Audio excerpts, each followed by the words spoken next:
88.1 WBGU for coverage of Bowling Green taking on the Ohio Bobcats. I am Gavin Gill, being joined by Noah Seeley in studio for your pregame show. Noah, how are we feeling about tonight's game? Feeling good. It's been a while since I've done a women's basketball game, so I'm excited to do one. Yeah, women's basketball, Bowling Green taking on the Bobcats. Bowling Green is coming into this game 10-7, where the Bobcats are coming in at 11-5. So pretty close matchup. Just one game that's the difference between these two. The first match, this is the first time these two teams have seen each other this season. So right after that Bowling Green lost to Miami of Ohio, they're looking to get almost like a pump up game, because that was such a close game. 51-49 was the final score of that game, where Bowling Green had a chance to hit a three with seconds as the clock was running out, but they weren't able to get it in. Ohio is coming off of a win against Northern Illinois, 66-62. So pretty high scoring game there for women's basketball in the MAC. But Noah, what are you thinking about this game? How are you feeling? What are you expecting? Well, to start off, Gavin, both sides are coming off of completely different last games. Obviously, like you said, BG lost that game to Miami. Miami's second in the MAC currently. Yeah. That was a very tough game. We knew it was going to be a tough game. Undefeated in conference, too. Exactly. It was going to be a tough game. We knew that. And then on the other side, OU's coming off a win against Northern Illinois, which, yes, it was a close game, but Northern Illinois is sitting in the bottom three in the MAC. So two teams coming off of two completely different matchups, and OU and BG, like you mentioned, are very close in the rankings, only 1 to 2 games separate them. It's going to be a good matchup. Yeah, in that OU Northern Illinois game, Bailey Tabling had led the team in points with 15 last week. So, was that last week? Yeah, that was last week. So, somebody to be looking for, because Tabling also is second in the MAC in 3-point field goals made, percentage-wise. So this is definitely somebody to be looking at in the 3-point game, making sure we can kind of, rally to stopping her and not letting her get those open shots. Yeah, to say the least. Tabling is just the forefront of this Ohio 3-point shooting team. Mm-hmm. OU loves to shoot. Yeah, they have the most attempts in the MAC. They're second in makes. Now, they are 6th in percentage, but that's because, obviously, you shoot a lot of shots, you're going to have a weird percentage, just how it works. They lead the conference in 9.3 threes per game made. So they shoot the ball very well. They shoot it a lot. Mm-hmm. And so Bowling Green's going to have to step up and play some good defense tonight. And Bowling Green doesn't have a bad 3-point shooter as well. Paige Kohler, she's currently 6th in the MAC in 3-point shooting. So it's not like Bowling Green doesn't have a shooter on the outside that can help them out. Paige Kohler definitely kind of helps them out in that department. But we will step away for just a few minutes, and we will be right back here on 88.1 WBGU for your coverage of Bowling Green taking on the Ohio Bobcats. For all BGSU sports news and updates, follow Falcon Media Sports Network on Twitter X at BG_FMSN and head over to BGFalconMedia.com.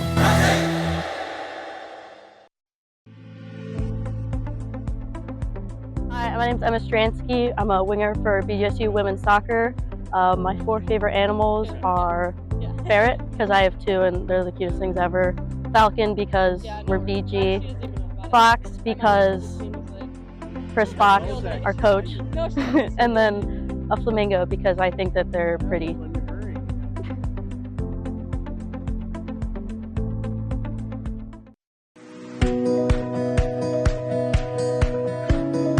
Hi, I'm Anna Sidek. I'm a freshman setter from BGSU volleyball team, and that's my 4 self-care habits. So the first one is drinking a coffee because it helps me to be just energized during the day.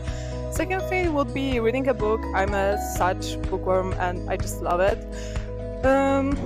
Other one would be listening to music because music keeps me calm and I just love it. And the last thing, but not the least, it would be stretching with Santi, our athletic trainer, because he keeps my body safe and everything. So I'm really grateful for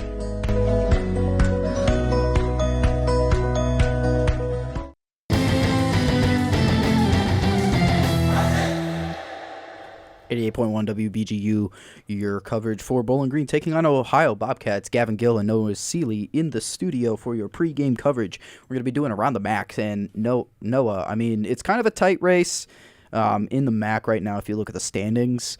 Bowling Green being sixth in the MAC right now, and they're 10-7. Ohio being fourth in the MAC, being 11-5. Ohio is also 5-1 in conference, where Bowling Green is 3-3. You're like top 7 teams, being Toledo being the 7th. I mean, it's pretty evenly. I mean, obviously you got your it's being weighted, obviously heavily weighted with Ball State and Miami being at the top with 14 wins. But I mean, tough conference so far this year, right? Yeah, to say the least. And I think that's one thing that happens a lot in basketball, both men's and women's, is the mid-majors always seem to have very good conference standings, and it always ends up being a tight race, to say the least, with 8 teams making it into the MAC tournament at the end of the season. I mean, Bowling Green and OU are both right in that competition, kind of a little bit higher than you'd like it, higher than the worst it could be. So it's eight teams make it into the tournament, yes, correct? Yes. So, I mean, if we were to go today, you would have Kent State, Toledo, Bowling Green, Central Michigan, Ohio, UMass, Miami, and Ball State. That's a pretty good tournament. Yeah. I mean, you're leaving out Western Michigan, Eastern Michigan, Northern Illinois in their last year in the MAC, Akron, and Buffalo. So, I mean, but the season's not ending today. I mean, Bowling Green has 12 more games, 11 of those being MAC games. And who is the non-MAC game? Non-MAC game is going to be Coastal Carolina in the MAC Sunbelt Challenge. I know men's faced them last year, took a big win against them. Oh, okay. It's definitely something to be looking forward to in the future, but we are not looking in the future. We are looking in the present for Ohio taking on Ohio taking on the Falcons today in the Stro. Tip-off being in about 15 minutes, where we'll send it to Adam Duffin and Dan Ryanauer in the Stro for coverage of that game. Taking a little bit of look around the MAC right now. Current games that are happening is Central Michigan taking on Akron. That score is 25 Central Michigan to Akron's 22. Massachusetts is taking on Ball State, where Massachusetts has a little bit of a head, being 7-6. Western Michigan will tip off against NIU at 7. Obviously, this game will tip off at 7. Ohio taking on Bowling Green, and Buffalo will be taking on Miami at 7 as well. So we'll keep an eye on those games and give updates throughout the at halftime and any big shocking wins.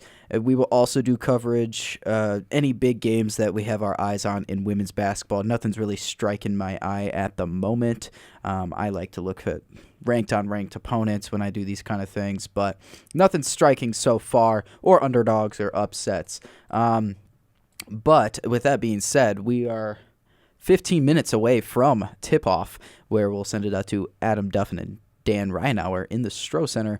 We will be stepping away for a few more minutes, and we will be right back here on 88.1 WBGU for coverage of Bowling Green taking on the Ohio Bobcats. Hello, I'm Nate Paps. I play O-line here at BGSU. My 4 favorite hobbies are hunting. I love hunting deer and turkey during the off season and whenever I have time off. My second favorite hobby is video games. Whenever, in season, when I come home, I like to chill and just relax, play some video games with my friends. Third favorite hobby is fishing. Goes along with hunting, but I love being outdoors. I love fishing, hunting. I love all kinds of stuff like that outside. And my most recent favorite hobby is playing pool. We just got a pool table in our garage, and me and my roommates, who are also on the team, love playing pool. Those are my 4 favorite hobbies. Go Falcons.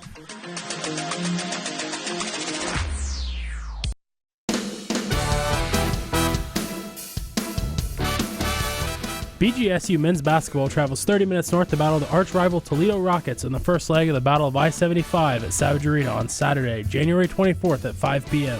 Falcon Media Sports Network Tyler Cavaletz, Artie Abrego, and Foster Rossi will have the call of the game, while Nate Henners and Sam Bork will start the action with the pregame show at 4:35 p.m. on Falcon Radio, streaming on bgfalconmedia.com.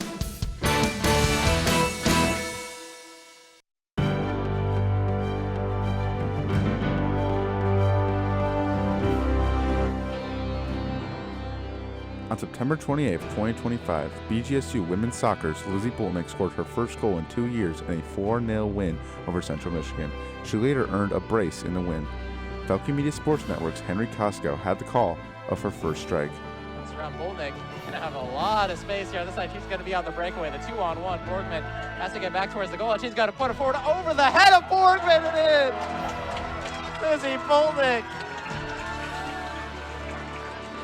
Unbelievable. Taking advantage of Borgman being up near the midfield line. This has been a Falcon Media Sports Network feature call.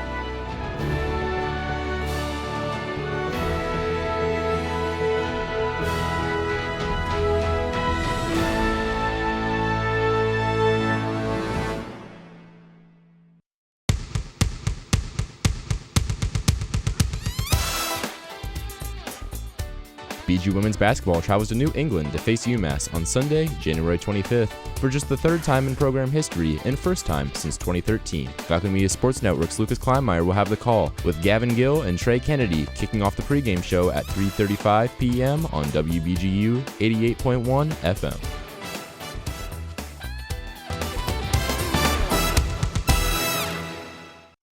Check out more Falcon athletic coverage online at bgfalconmedia.com. 88.1 WBGU for coverage of the Bobcats taking on the Falcons. We're going to spotlight some Falcons and I guess some Bobcats here in studio today, but Paige Kohler's definitely somebody to be looking at this game. She's about to, as long as everything goes her way, she's currently sitting at a career point total of 999. So one bucket, one free throw. If you score, you break your 1,000-point record, which would be pretty amazing for her. It's honestly more impressive that she's at that number. I feel like it's harder to land on 999 than it is 998 or 1,000. Like, she's stuck right there. But I know she'll get it tonight. I feel it. Yeah, absolutely. I mean, last week we really thought she was going to do it, but the juniors really she's got another year underneath her belt too. So who says what her final collegiate points will be? But breaking 1,000, pretty impressive for Paige Kohler. Now, Donahue is currently sitting at the top of the MAC in steals per game at 3.9. Pretty impressive. Donahue, the sophomore, coming out of Fort Wayne, Indiana, sitting at the top of the MAC. I mean, we've talked about it in studio a couple different times with Donahue being a really good in the stealing game, and hopefully she can keep up those numbers tonight. Yeah, I mean, I think one of the biggest things tonight that will help her is with OU being a high exterior shooting team. They shoot from the three-point line a lot. She's going to get her hands in the passing lanes a lot more. Going to get some steals tonight, I'd assume. That's a very good point. I just thought about that too, because they're not going to be sitting there in the paint trying to. If they are a 3-point team, Donahue might have a night. Yes, and it's definitely something we will be talking about at the end of the game in the post game show. So make sure to stay tuned all the way through this game to listen to Noah and I's wrap up and our final thoughts of this game tonight. Lauren Gherkin is currently third in the MAC for blocks per game. Being at 1.1 per game. Miami's has a player that's first. So the first player is 1.7. So 1.1 to 1.7. It's it's similar. Very close. So very close in that range of that statistic, I guess. But you know, Gherkin getting out there and getting the blocks for the Falcons is definitely going to be something to keep an eye on as well. Yeah, I mean, on top of that, Gavin, we kind of talked about it a little bit earlier. BGSU's top in the MAC for blocks as well. So she's third in the MAC herself, but then as a team, BGSU is first with blocks. And I think I've talked about this multiple times on the Zig Zone as well. Both men's and women's basketball, one of their strong suits is being able to play very hard and tenacious defense. They are very good at getting in the pass lanes, getting steals, getting their hands up, finding those blocks. And it helps them a lot overall in every game. Absolutely. And, this is going to really set a tone. This game in itself, as they look ahead, not that the players are looking ahead, but we are looking ahead. On January 25th, they're going to be taking on UMass in UMass, where UMass is kind of at that top tier. I mean, they're in the top 3 of the MAC. So hopefully get a win underneath their belt, boost them into confidence as they head over to Massachusetts on the 25th. which that game will be called by Lucas Kleinmeyer, I'm pretty sure. Yep, that game will be called by Lucas Kleinmeyer, and I will be your board out for that game as well. Man, I love looking at this and then realizing what I got to work. It's you. But me and Trey will have a pregame of that show. We will do Around Falcon Media Sports Network after these few messages.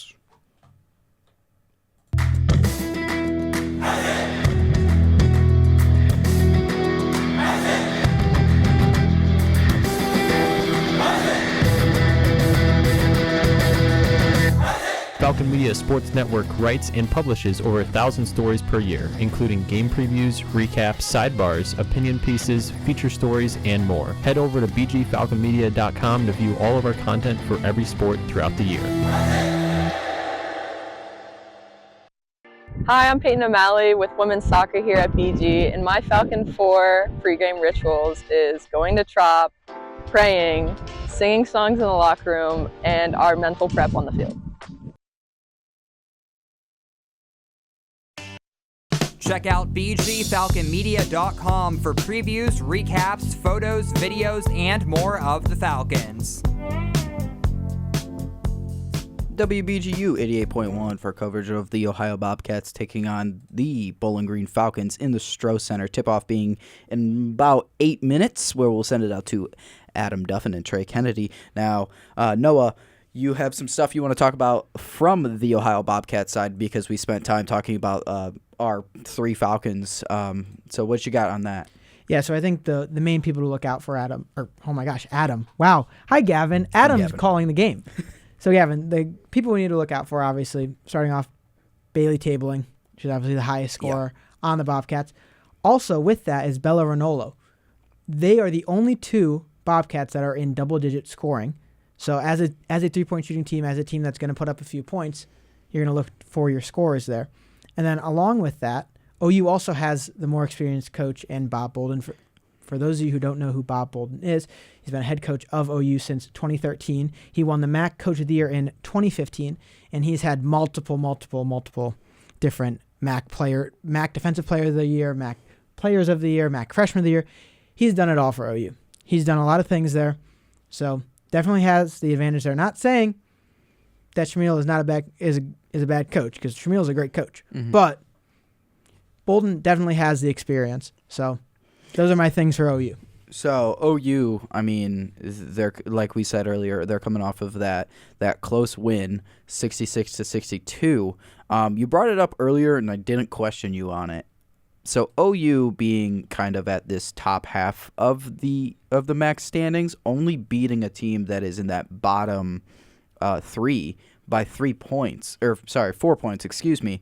Does that kind of like raise some eyebrows, and do you think Bowling Green can take advantage of that? I mean, if they didn't play their best game against a bottom team, how are they going to compete against a team that's pretty well ranked against them? Yeah, and that's kind of what I was trying to bring up at that point, is that Bowling Green faced off against number 2 Miami, and was only lost because they missed that last second 3, and then Ohio only won by 4 against one of the bottom 3 teams in the MAC. So yeah, I definitely think it's something that Bowling Green should look to take advantage of, at least, because at this point it looks like Ohio might not be at the top of their level right now, or at least at this stretch. So let's go over our quick key of the games, which I think you and I we've already kind of smashed on it a little bit. I think Bowling Green, very good defense, getting the ball away from their shooters and getting it into the hands of the Bowling Green. I think they're going to shoot a little bit more in the paint. I don't know if they're going to be at that arc, I think they're going to be a little bit more aggressive because they know that Ohio's really good at shooting those threes. But what are you kind of expecting? Yeah, I mean, if from the Bowling Green side, I would really think that defensively you push them into the paint 100%. You're pushing them into the paint. And the other thing to look at is, even though they do shoot a lot of threes and they make a lot of threes, they do also miss. Like, they're 6th percentage-wise in the MAC. So it's not like they make every 3 they take. So it's okay if they get a couple of shots up. Yeah, they're not Steph Curry out there. Yeah, exactly. They're not Paige Kohler. Yeah, they're not Paige. Fair enough. Paige Kohler.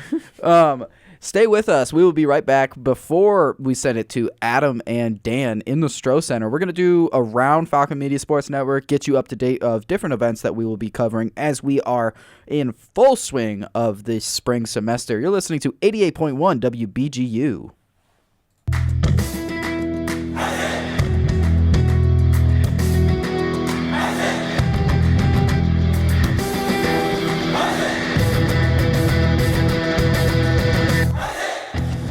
Did you know Falcon Media Sports Network has video highlights of BGSU athletic events?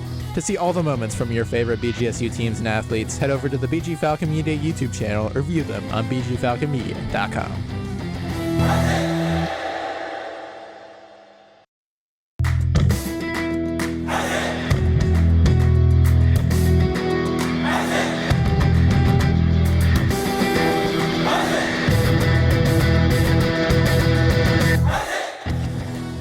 Falcon Media Sports Network and BG Falcon Media takes pictures for nearly all BGSU and Bowling Green related events throughout the year. Head over to bgfalconmedia.com to check out thousands of photos and all the content.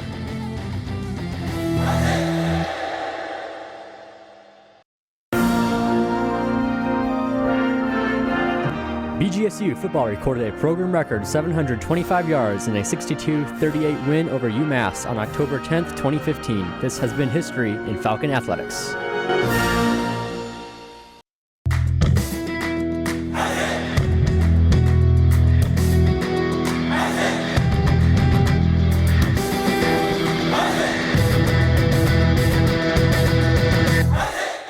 If you ever miss the Zig Zone on Sundays from 4 to 6 p.m. on WBGU 88.1 FM or just want to re-listen to the program, each show is posted in full on bgfalconmedia.com with timestamps so you can skip ahead to your favorite part.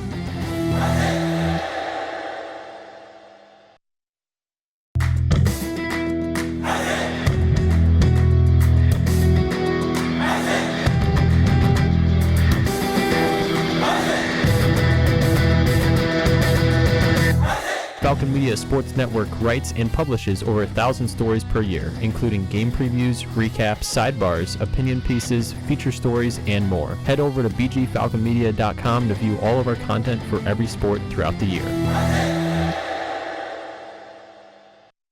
You are listening to Falcon basketball coverage live on WBGU 88.1 FM. 88.1 WBGU.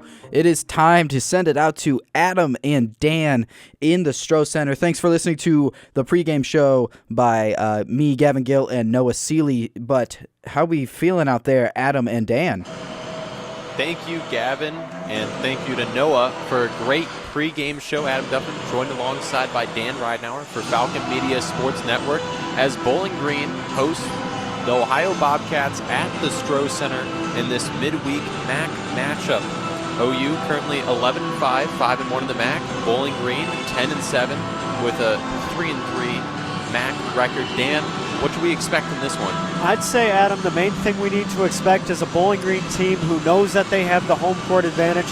Coming off that loss they had against the Miami Redhawks, they kind of got their chip on their shoulder. They're looking to go upward, as Ohio's kind of in a similar situation. As you remember, they were riding the MAC undefeated, and they had that perfectly until they get upset. Just that loss against Kent State draws them down now to 4th. Bowling Green currently in 6th, so both teams trying to fight their way upward. And you mentioned Bowling Green's last game. They played in the Stroh Center against the Miami Redhawks, losing 51-49 in a game that featured way too many turnovers. Bowling Green had 28 turnovers on that night, and 14 of them were by the Redhawks defense just snatching the ball away, and the other half were just mental errors.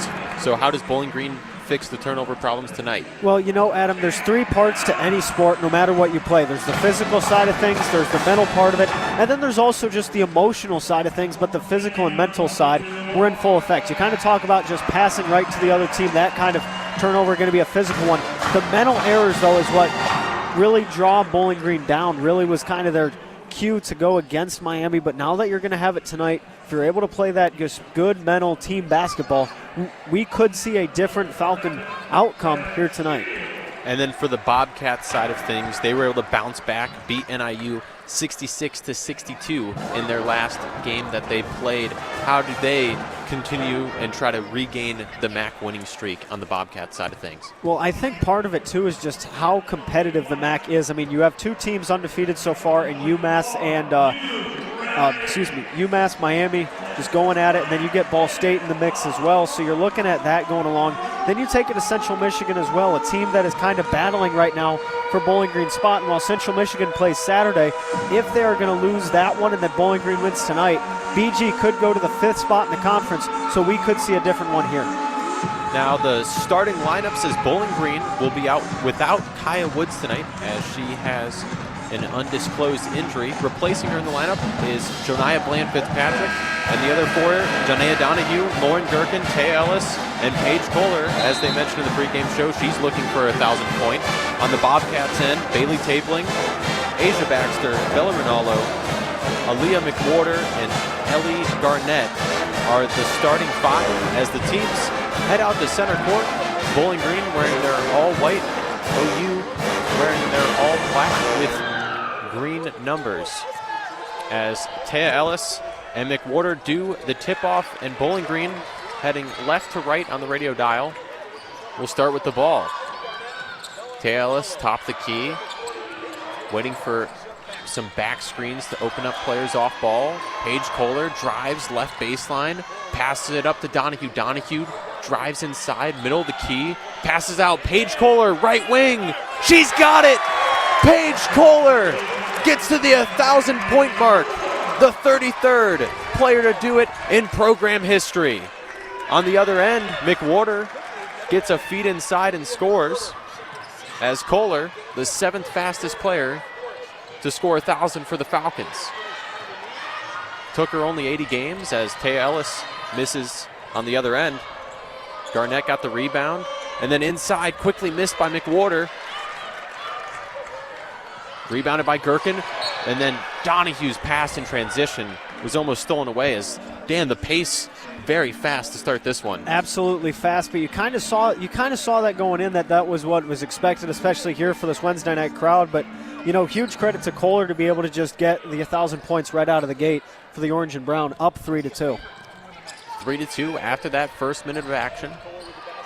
Donahue has the basketball towards the logo with 20 seconds. Now gives it to Kohler. Falcons continue to move the ball around the perimeter. Lauren Gerken thought about a 3. Instead, the ball swung around to Kohler for a deep 3. Paige Kohler hits back-to-back to start her historic night. 6-2 Falcons. Now driving inside, Garnett passes it to the corner. Baxter thought about a 3, spins out of it. Donahue's there, jump ball. Possession arrow favors the Bobcats after the Falcons did win the tip-off. 6-2, 8:28 to go in the first quarter. Ball is inbounded to Garnett. Ball continues to be swung around to the right corner. Driven inside, nifty reverse layup. Bella Rinaldo, a nice move inside to get past a couple Falcons. It's 6-4. BG's lead cut down. Donahue gets the ball on the left wing, drives, right corner, Paige Kohler lets it fly again, just misses that 3. Quickly rebounded by Bailey Tabling. Tabling, the leading scorer for the Bobcats, had 15 points in the win over NIU. Trying to drive by Bland-Fitzpatrick, she hits a nice mid-range off the glass. We're knotted up at 6, just over 2 minutes to play. Donahue passes to Gerken in the right corner for the Falcons. Ball's swung around. Donahue left wing, fakes, drives, passed inside, and Donahue is going to get called for an offensive foul as she ran into Asia Baxter. Well, Donahue just tried to get the quick pass over to Bland-Fitzpatrick, and I mean, it was a good just team effort trying to, get your teammates involved, be a little unselfish, but maybe that's one of those you kind of look at. Maybe you should shoot it, but to be determined either or, both will sub out after that one. Couple substitutions as Kendall Moxie and Kiara Miller come in the game for Janaea Donahue and Taya Ellis. for the Bowling Green side as Ohio will have possession. Driven inside, Garnett spinning, finds Ranolo, and Bella Ranolo hits from outside as OU now leads 9-6 after 3 minutes of action. Gherkin left open for a long two, and she hits it. Her foot was definitely in front of the line, but BG continuing to hit shots as it's now 8-9. Only down by 1. On the other end, a pass was tipped out of bounds. It will remain Bobcats ball. Inbound underneath towards McWhorter, and it's an offensive foul. Kiera Miller stood strong down low. And a good move indeed to do that. Now you're going to get the inbound going for Bowling Green. You have Kohler out there. 2 for 3 today so far when she's shooting. So really, a lot of good things coming up for Bowling Green. Yeah, Kohler throughout the season has had some slow starts in games despite being one of the top 10 scorers in the MAC. But quick start tonight, and she thought about a 3, lost the ball a little bit. Now she's looking for help. Passes it to Gherkin, right wing. Lauren Gherkin misses that 3 a little too long. Rebounded by Tabling. Tabling drives down the right side of the floor. Cross-court pass. Ranallo for 3, misses that one. Long rebound. Kiera Miller gets it for the Falcons. She's looking up ahead the floor. Finds Gherkin right wing. She's going to fire a 3, just misses that one. And now Aaliyah McWhorter in transition finds Ranallo. Thought about a 3 and traveled.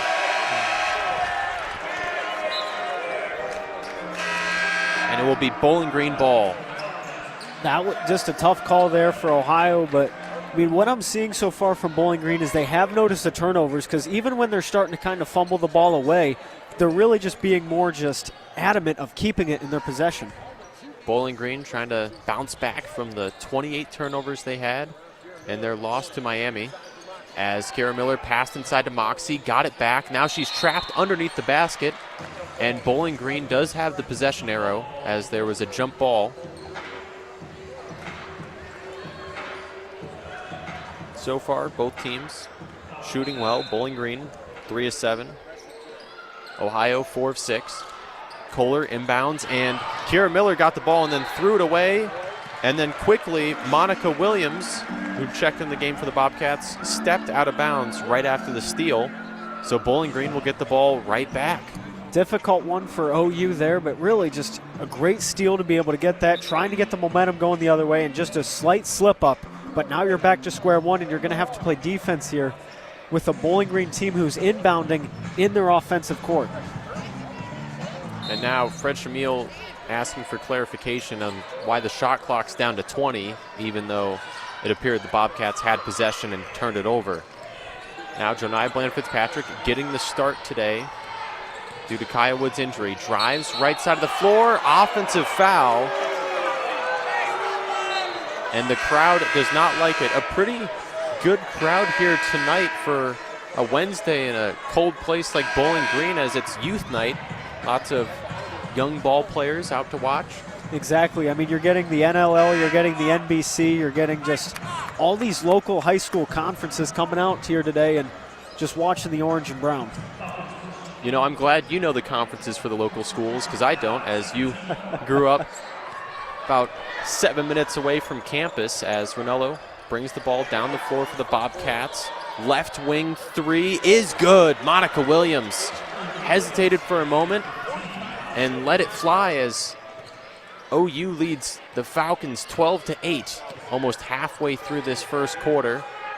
Falcons swung the ball around really well. Kendall Moxie was open down low, and they still haven't gotten a shot, and Kendall Moxie is going to get a 3-second violation underneath the basket as a crucial turnover for the Falcons. Exactly.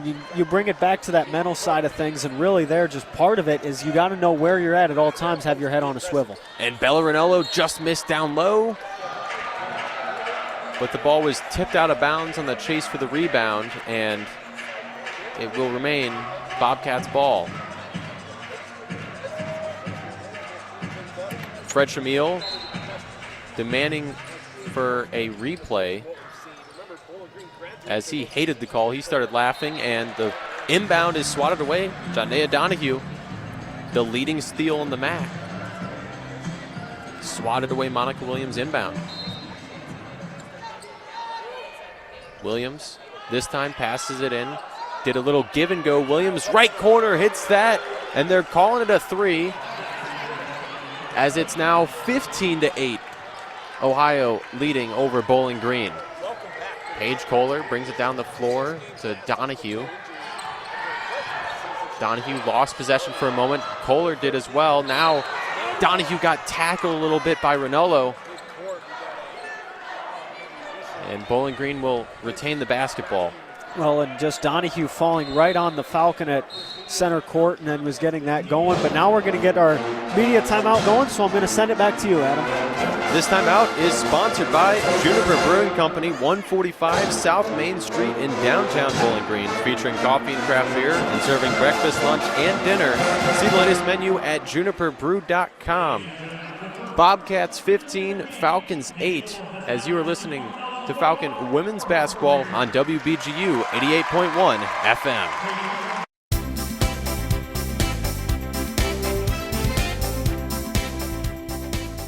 After losing their first 3 matches of the season in a row, Falcon women's swim and dive seeks to bounce back and get back in the win column as they compete in the Butler Invitational at Fishers High School in Fishers, Indiana on Sunday, January 25th at noon. Make sure to head over to bgfalconmedia.com for the recap of the meet by Falcon Media Sports Network's Adam Duffin.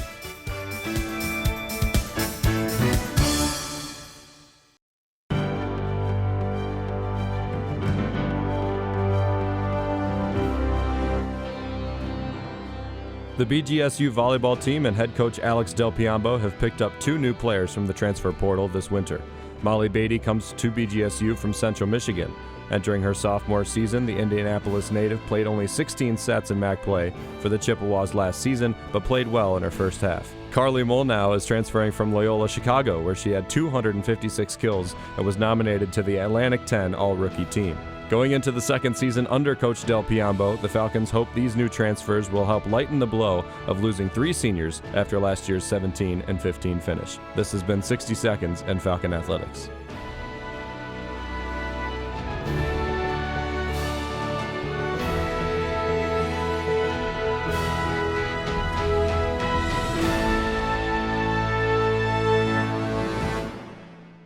Join the Zig Zone Sundays from 4 to 6 p.m. on WBGU 88.1 FM.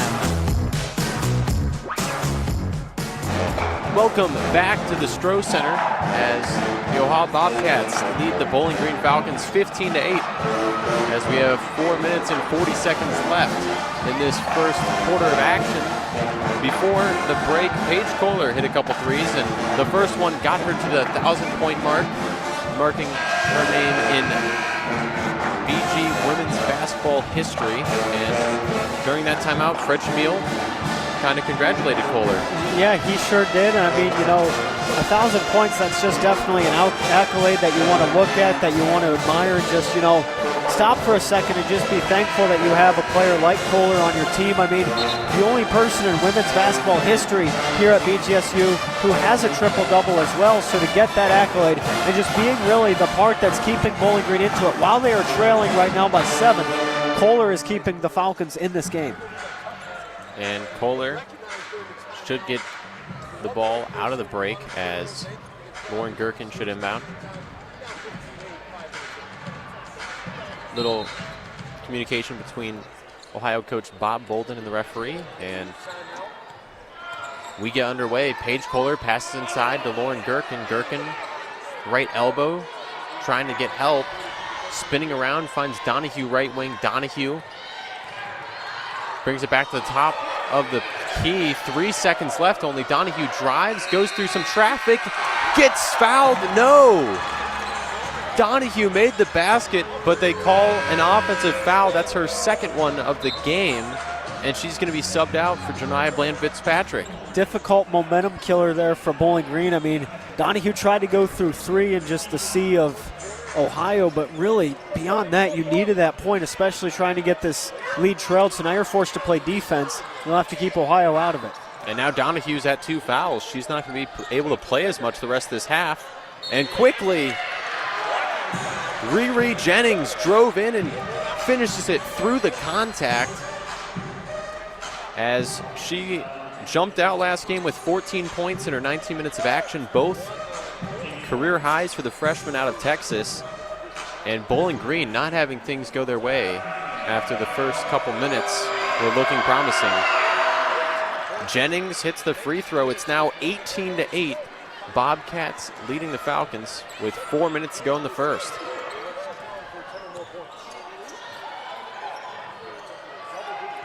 Kohler and Miller give it back in the corner. Now Jaden Cook in the ball game.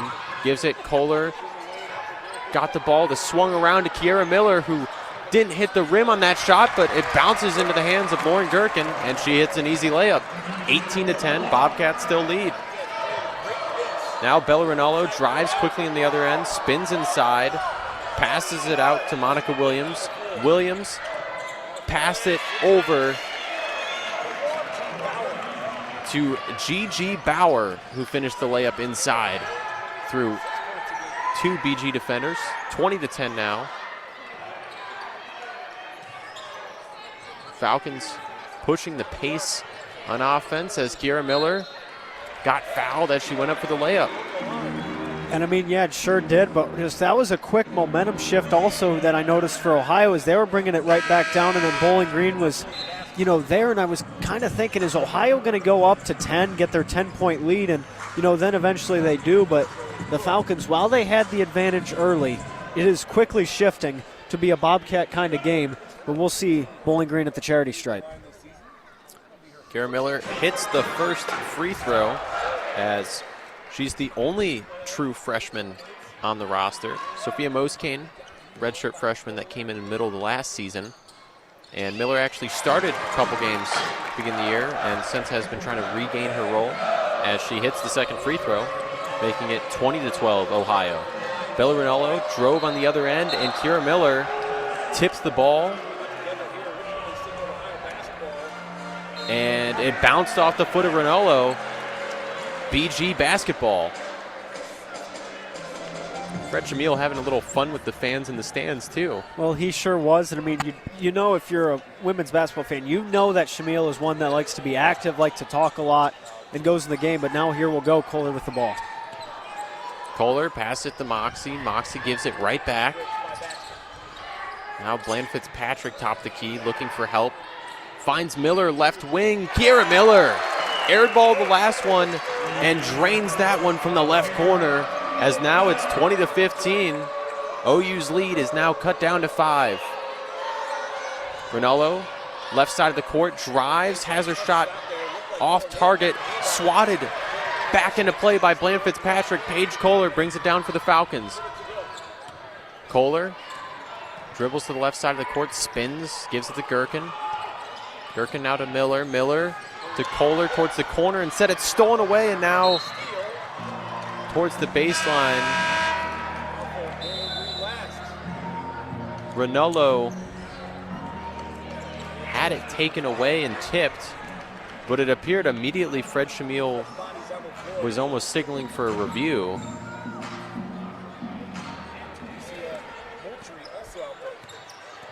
As he has not been happy with the calls on the defensive end. And now stolen by Taya Ellis in the passing lane as Ellie Garnett couldn't hold that one in. Paige Kohler brings it down to the floor for the Falcons. Gives it to Bland Fitzpatrick. Fitzpatrick gives it right back. They play hot potato. Bland Fitzpatrick, little mid-range shot, has that one fall short. Bobcats going fast in transition as Asia Baxter gives it to Rinaldo. Now over to Garnett. Garnett, right wing. Tries to drive on Taya Ellis. Backing down inside. Finds Tabling outside. Tabling misses that one. Long rebound. Paige Kohler going fast in transition. Passes it inside. Over to Bland Fitzpatrick. She gets blocked from behind, but they call it a foul. Close one there for the orange and brown. I mean, really, you see that one going. Rinaldo had the ball at half court, almost was able to get it through, and then Bowling Green trying to get a rush of their own going. But it looks like here, Adam, we're going to see some substitutions going out for the Orange and Brown. As Emily Cecil checks into the game for Kiera Miller, and Jasmine Fern appears to be waiting to come in for Bland Fitzpatrick. She misses the first attempt. Bland Fitzpatrick, last game, in the closing seconds, she had a three-point shot just off target that would have been the game winner at the buzzer. And the second one is pure, as it's now 20-16. OU's lead getting cut down ever so slightly. They're really getting there, but I mean, beyond that, good credit for Bowling Green to score 6 unanswered and try to get this one back into it near the end of the first quarter. Ranello towards the right elbow, passes it to Tabling. Tabling, left corner to Garnett. Garnett spins out of it, back to Tabling. Now over to Moultrie, who's subbed in the ball game. Moultrie to Garnett again. Left wing now, Tabling drives, spins, looking for help. 5 on the shot clock. Tabling cross court. Ranello takes a 3 and hits it. Good cross court pass by Tabling and finds Ranello, as it's 23-16 with 42 seconds in the first. Kohler trying to drive, looking for help, tosses up to Taya Ellis. Ellis gets taken down, and she's called for a travel. Close one on that there, but really it kind of just seemed like almost a scruffle going at it for the ball, and then you find her going out, and I wonder if part of that just defense led her to doing that. Bowling Green now at 7 turnovers, as right there she commits the travel violation. 22 seconds. Only a second splits the shot clock and game clock here in the closing moments of the first. Bella Ranello, guarded by Emily Cecil on the perimeter, uses a screen by Baxter. Ranello drives, corner, ball is kicked around to Tabling. Tabling with 1 on the shot clock, gives it to Garnett. It's blocked. Taya Ellis catches it, and the quarter should run out as the officials are trying to figure it out. Still 1.2 on the clock, but the shot clock expired right as the block happened. Correct. I mean, you look at that 1.2 seconds. While it's not a lot of time, it is some time that Bowling Green has, and really that's all you need, because you get 1 shot going. You cut that lead up going into the second quarter. Really, you're hoping that that 1.2 seconds stays, because really that was still on the clock when you're going into it. It wasn't that clock that expired. It was the shot clock that did against the Bobcats, and Coach Shamil right now talking with the officials to get this one sorted out. But, Adam, I do believe Bowling Green will have to go full court, and they can do so with 1.2 seconds left.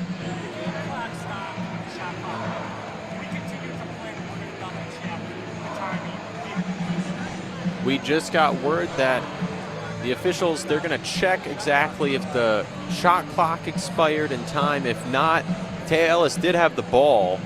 So if it's 1.2 seconds, it's BG basketball. If not, it's 0 seconds in the quarter ending. We'll see exactly how they call this one as they're at the replay monitor. But Dan, so far, definitely a lot of action in this first quarter. Definitely fast-paced between these offenses, and a little different from the normal BG games so far this season. Well, exactly. I mean, you look at it, Paige Kohler has 6 points so far today, Kiera Miller with 5 being the 2 leaders at it, and then you're seeing Lauren Gherkin and Bland Fitzpatrick going into it as well that are kind of contributing to that. But Bowling Green so far, they're going to have to get a last-second shot here if they end up doing so. But Ranallo's kind of just been the person that's been driving it for Ohio on the opposite side of things. She's got 8 points already. But, you know, as you said, Adam, while it's been an improvement from the last go-around for Bowling Green, they're still struggling with the turnovers. They're already at 7, meaning they could be getting up all the way to 28 by the time we're done with this game. Hopefully for them, they don't stay on pace like last game, as that many turnovers can just cripple you offensively. And there's still a delay here trying to figure out the time, as coaches on both ends, I think, would just want the quarter to end. With 1.2 seconds, Bowling Green would have to chuck a ball past half court, and they haven't had one of those shots go in this season. Well, and I mean, there's always a first, but you know what, Adam? This is kind of, we're going to take it away from basketball for a second. This is reminding me of that Steelers-Browns Monday night game from a couple years back. I mean, we all know how that started. We all know how that ended, but just the way they had confusion with that first quarter, it's given me a lot of those reminders. Yeah, always interesting when sporting events have issues where they can't decide the timing of the game clock, and we have official word that the first quarter is over, and we will head to break here as the Ohio Bobcats lead the Bowling Green Falcons 23-16 after a quarter of play. You're listening to Falcon Women's Basketball on WBGU 88.1 FM.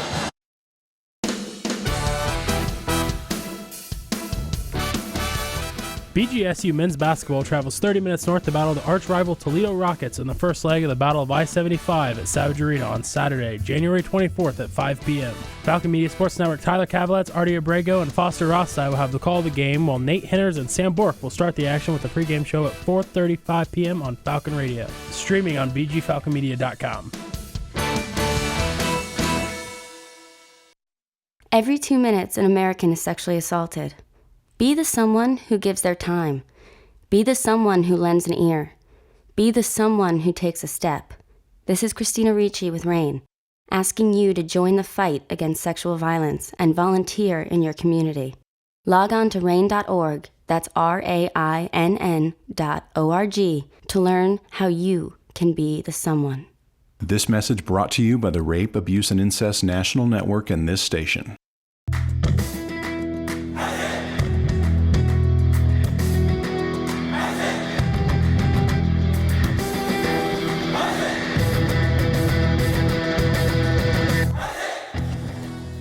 Are you a fan of BG Falcon Media and the Falcon Media Sports Network? You can show your support for BGSU student media by donating at the bottom of the page of stories on bgfalconmedia.com. Now back to more Falcon basketball action live on WBGU 88.1 FM. Welcome back to the Stroh Center, as I'm Adam Duffin, joined alongside by Dan Ridenauer for Falcon Media Sports Network.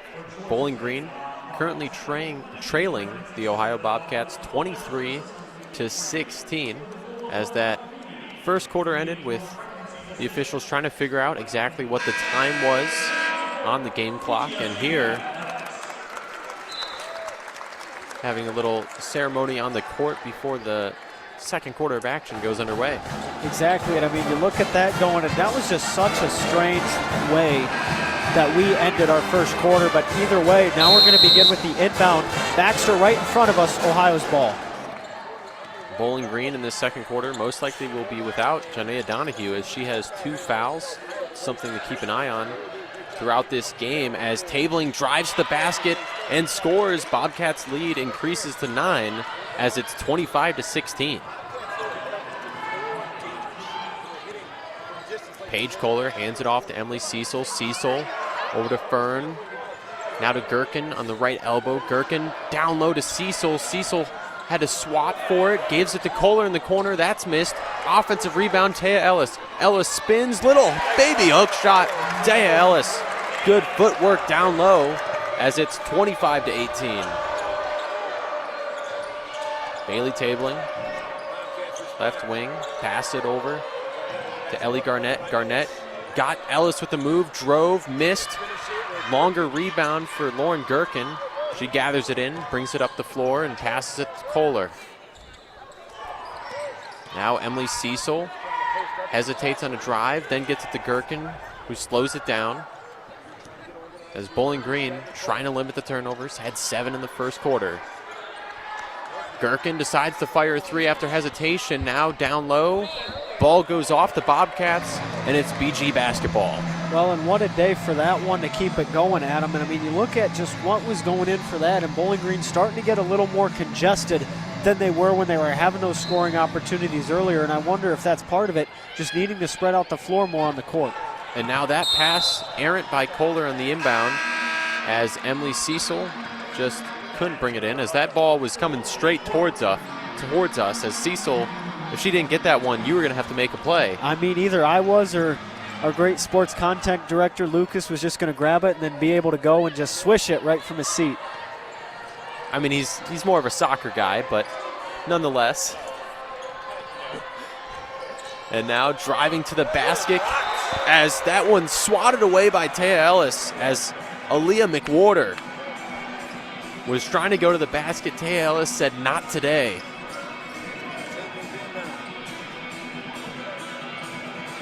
Bobcats will retain possession. Inbounded by Tabling, and it's just thrown straight out of bounds as Asia Baxter had miscommunication there. Yeah, she sure did, and it looks like it just went right into the lap of Donahue, but either way, Bowling Green will get the inbound with 8:23 left in the half. Paige Kohler brings it up the floor for BG. Still going left to right on your radio dial. Emily Cecil now passes it to Gherkin, top of the key, lobs it into Ellis, and that pass stolen away. Tabling brings it down the floor for the Bobcats. She gets inside, passes out to Ranolo, and she hits from outside. Bella Ranolo continuing her good start to the game as she has 11. 28-18. Bobcats leading with 8 to go in the second. Jasmine Fern hands it off to Kohler. Kohler to Gherkin. Falcons stuck on the perimeter. Now Kohler tries to drive inside. Then to Jasmine Fern for three. She misses. Taya Ellis, offensive rebound. She tries to go back up and gets fouled. Close one there just for Ellis. Trying to get that effort in, though. 2 points so far today. Trying to just really drive that one in and bring it back home. In the 7 minutes, though, so far she's played, it's really been just more of a defensive effort from her that we're seeing. But either way, now we're going to see Ellis go to the free throw line. She's missed a couple games, been in and out of the lineup with some injuries, and it's kind of halted how her season was going. But so far, she's got 2 points and 3 rebounds. As she gets some help from the rim and backboard to hit the first free throw. Ellis, the Canadian native, hits the second one, and now it's 28-20 as the Bobcats still lead, and Ranolo goes in transition very fast, misses that shot, rebounded by Gherkin. Falcons trying to go right back in transition. Paige Kohler, left corner to Cecil. Doesn't shoot that one. Now Cecil ends up getting the ball back. Gives to Lauren Gherkin. Denied Blaine Fitzpatrick with 10 on the shot clock. Blaine Fitzpatrick uses a screen from Ellis. Now passes left corner. Emily Cecil had her shot blocked. Longer rebound. Now thrown right back to the Falcons. And the shot clock operator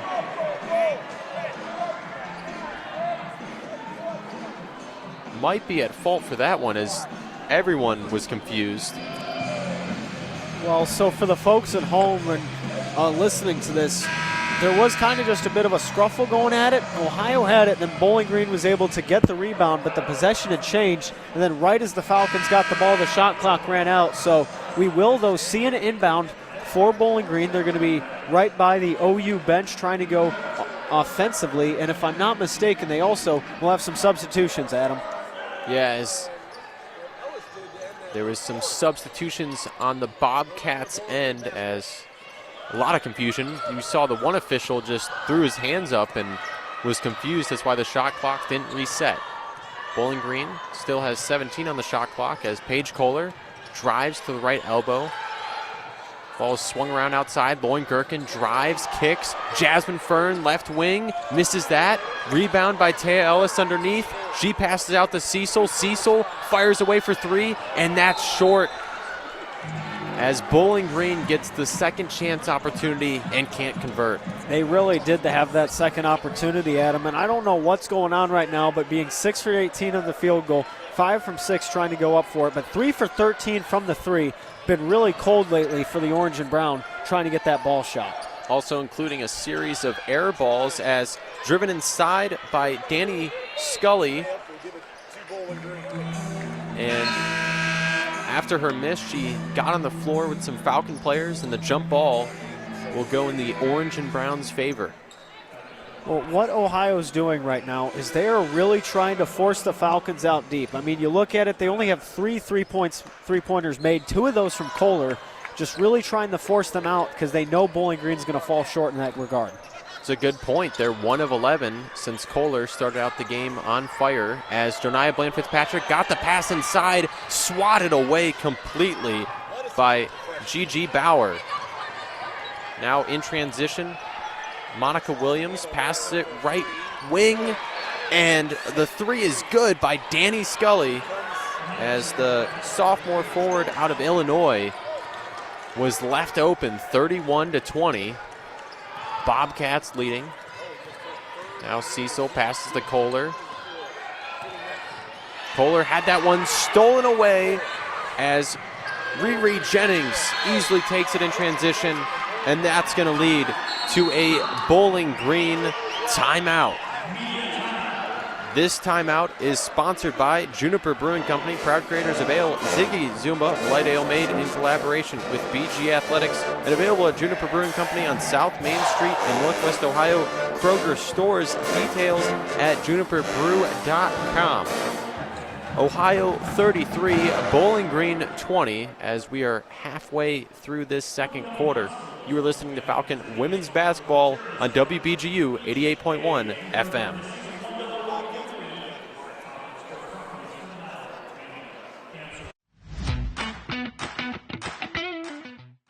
Hello, Falcons. I'm Dontrez Brown. I play defensive line here, and my Falcon 4 favorite TV shows is SpongeBob, Regular Show, Adventure Time, and iCarly. I like SpongeBob because, just growing up, just seeing it on TV, it just made me laugh, and it still makes me laugh today. Adventure Time and Regular Show is kind of a mix. They just always have me laughing. And then iCarly, Sam Puckett is super funny, so. Go Falcons.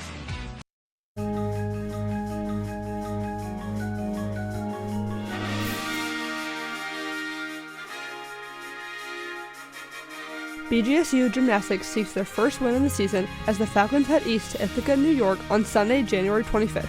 To compete in the Cornell Quad Meet, head to bgfalconmedia.com for the recap of the event by Falcon Media Sports Network's Carter Leonard.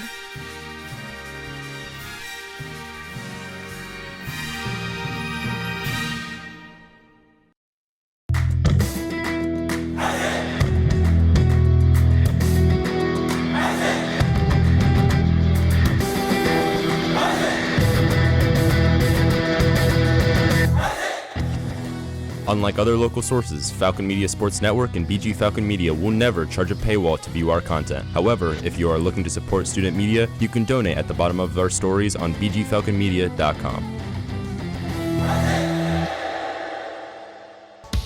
After this game wraps up, more coverage continues online at bgfalconmedia.com.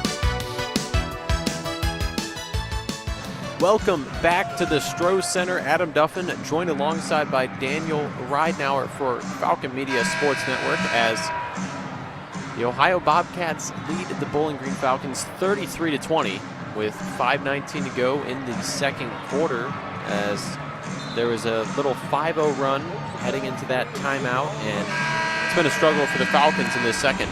It sure has. I mean, they had one of the hottest starts we've seen all year with Kohler getting just 2 3-pointers, getting the 1,000 points. Bowling Green started taking the lead. But now we have a 33-20 game in favor of the Ohio Bobcats, and Bowling Green just struggling so far trying to shoot the ball, and also the turnovers been their 2 biggest flaws so far today. As Bowling Green has the basketball, Bland Fitzpatrick tried to pass it to Tay Ellis, and Monica Williams stuck her foot out and receives a kick ball violation, as Bowling Green will keep the ball. Kohler looks for an inbound, and it's stolen away by Monica Williams. Williams goes to the basket, and another costly turnover for Bowling Green. Now their 11th of the game. 35-20. Kohler Right wing, pass to Bland Fitzpatrick, now to Tay Ellis towards the top of the key. And the pass inside, stolen away as Gigi Bauer now has it in transition. Gives it over to Williams. Williams drives, spins, kicks out. Riri Jennings hits that three from the left wing as the life in the building has been taken out. 38-20. Bobcats lead. Taylor hands it off to Paige Kohler. Kohler passes it around. Now over to Gherkin. Gherkin to Bland Fitzpatrick. She's trying to drive, and she got fouled by Riri Jennings. Yeah, she sure did. I mean, Bowling Green, though, now down 18. Made a bad situation even worse after that one, but really so far, just the way that I'm seeing this one going for Bowling Green, just the miscommunication is not there. And somehow, some way, Ohio's been starting to read where the ball's going and has taken advantage of it. And they're forcing Bowling Green out to the key. They're really trying to put Bowling Green there, and they're either going to do that or they're going to try to bunch up the Falcons together so they can't play as a team and they can't pass the ball well.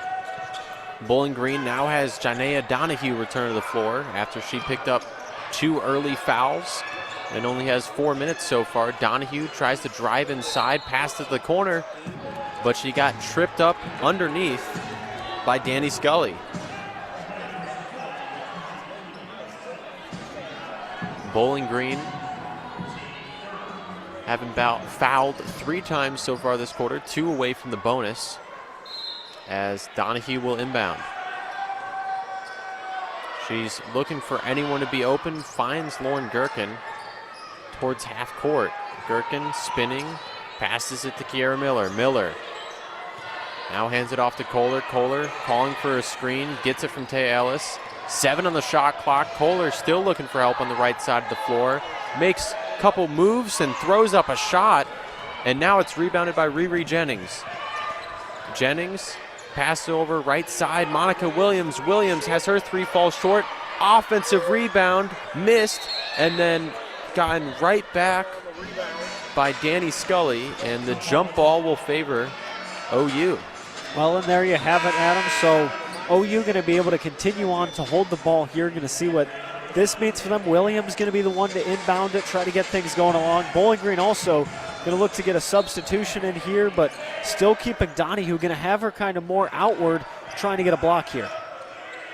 Aaliyah McWhorter got the ball off the inbound now. Riri Jennings passes it over to Bauer. Bauer to Williams. Right wing, back to Jennings. Jennings misses that 3 and rebounded by Kendall Moxie. Moxie gives it to Kiera Miller. Quickly bring it down the floor. Toss it to Gherkin in the left corner. Gherkin looking for help. Passes it back to Miller. Miller throws up a shot down low and misses. And an offensive foul as Bowling Green cannot get anything going offensively. Well, that looks to be on Kiera Miller, just seeing her trying to drive inward and then almost just kind of falling down and taking some Bobcats with her. But either way, now you're going to have the OU ball. You're down 18. You're going to try to avoid being down by 20, especially this late near the end of the half. Only 2:50 left to go in the half as Donahue poked the ball away from Riri Jennings. It will remain Bobcats basketball as 10-0 run for the Bobcats. This game was 28-20, now 38-20. On the perimeter, Gigi Bauer passes it over to Danny Scully. Scully drives, misses. Now Lauren Gherkin got the rebound over to Kohler. Kohler tossed it over to Donahue. Donahue back to Gherkin. Gherkin, long 3-pointer, and it falls short. But a foul on the rebound, as that shot was from way outside, Dan. Exactly. It looks like her feet were almost right on the tee of court, the Bill Frack court. But either way, Coach Schmeel's still sitting down confused as to what's going on. But now we're going to have a call going, and it's an inbounds up ahead. Everybody going for it, and Donahue will get possession. Donahue gave it to Miller, now to Kohler. Kohler misses that corner 3. Long rebound. Moxie couldn't save it to the Falcons as Williams brings it in transition. Williams lost the ball. Gathered by Jennings on the left wing. Jennings, step back, corner three, shoots that one long. Gherkin now to Donahue. As Bowling Green tries to score offensively, Donahue inside. Little layup missed as it didn't get help from the rim. Now a battle on the floor. Donahue has it, gives it to Moxie, over to Gherkin, and she'll earn a trip to the free throw line. Well, there you go, Adam, and Bowling Green really desperate to try to get those shots up. And I mean, you look at how they've been doing today. 83% from that charity stripe, have only missed once. So maybe that's where they've been the most efficient today, Adam, in getting their points. I mean, you look at the field goals, they're 6 for 23. You look at the three-point, they're 3 for 15. So really, this is where you have to try to make your mark, especially down 18 with 1:52 left in the second quarter. As they try to stop the 10-0 run that OU has been on, Lauren Gherkin steps up and hits the back of the rim on the first free throw. She's posted back-to-back double-digit performances and has been shooting well from outside, but misses both free throws off back iron as Bowling Green has nothing going their way. Tabling brings it down the floor, passes outside to Bauer, and she hits a three. The net barely moved, and it's 41-20. Falcons trying to get any momentum heading to halftime, and Kendall Moxie commits an illegal screen. And that's just kind of just the cherry on top of this unfortunate Sunday that has been BG basketball lately. I mean, you look at that, you get your perfect opportunity to go up to the charity stripe. You end up falling to 5 and 8. Your percentage drops nearly 20%, Adam, from that. And on top of it, now you're going to get that foul against you, get the inbound for Ohio, and they're up 21 with 90 seconds left in the half. And now Kendall Moxie gets taken out for Sophia Moskane, who's not appeared in much MAC action at all. And stolen away by Moskane now. Kohler gets the ball, swung it around, got it back. Emily Cecil driving on the perimeter, passed it to Gherkin, thought about a three. Said the Falcons continue to move the ball. Bland Fitzpatrick, top of the key, backdoor pass to Kohler. Kohler couldn't get anything from it. 8 on the shot clock. Cecil passed it to Gherkin. Right wing, Lauren Gherkin drains that three. And Bowling Green finally breaks the cold spell. 41-23 Bobcats. 45 seconds left on the perimeter.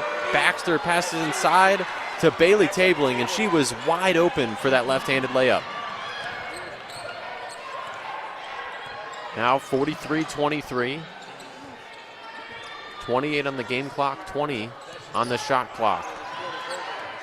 Bland Fitzpatrick drives left, gives it to Cecil. Cecil uses a screen from Moskane. Now a second screen by Moskane for Kohler. Moskane inside, got bumped but missed that layup. No foul called. In transition, Tabling with 7 seconds.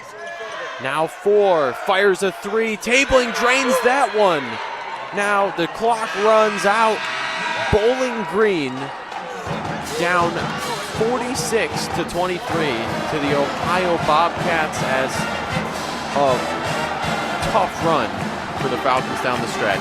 It sure was, and I mean, you had a little bit of momentum going there afterward, but really it just seemed like Ohio knew how to answer right back. And I mean, you look at that, you get that three right at the end of the half, you're able to get that going for you, but then Ohio just getting Tabling out there, able to answer immediately, and then you end up having this result just not any place you wanted to be in, trailing going into the second half. Well, Bowling Green will have to find answers at halftime and execute in that second half, as it's 46-23, Ohio over Bowling Green. You are listening to Falcon Women's Basketball on WBGU 88.1 FM.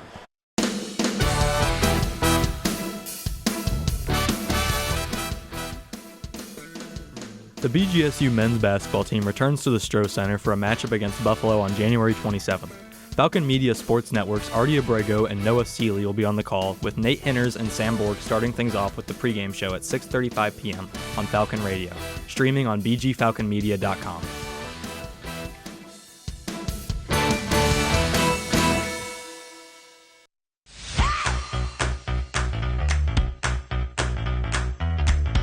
My My name is Anthony Hernandez. I'm on the BG men's soccer team. My 4 dream opponents, I would say, is Messi. I've been watching him since I've grown up, and I've enjoyed watching him play. The other one would be Sergio Busquets. He makes the game very easy. And my third one, I would say De Bruyne. I love his passes. He makes it look so easy with the through balls. And my last one, I would probably say Mbappe. I mean, he's just so fast and not easy to catch.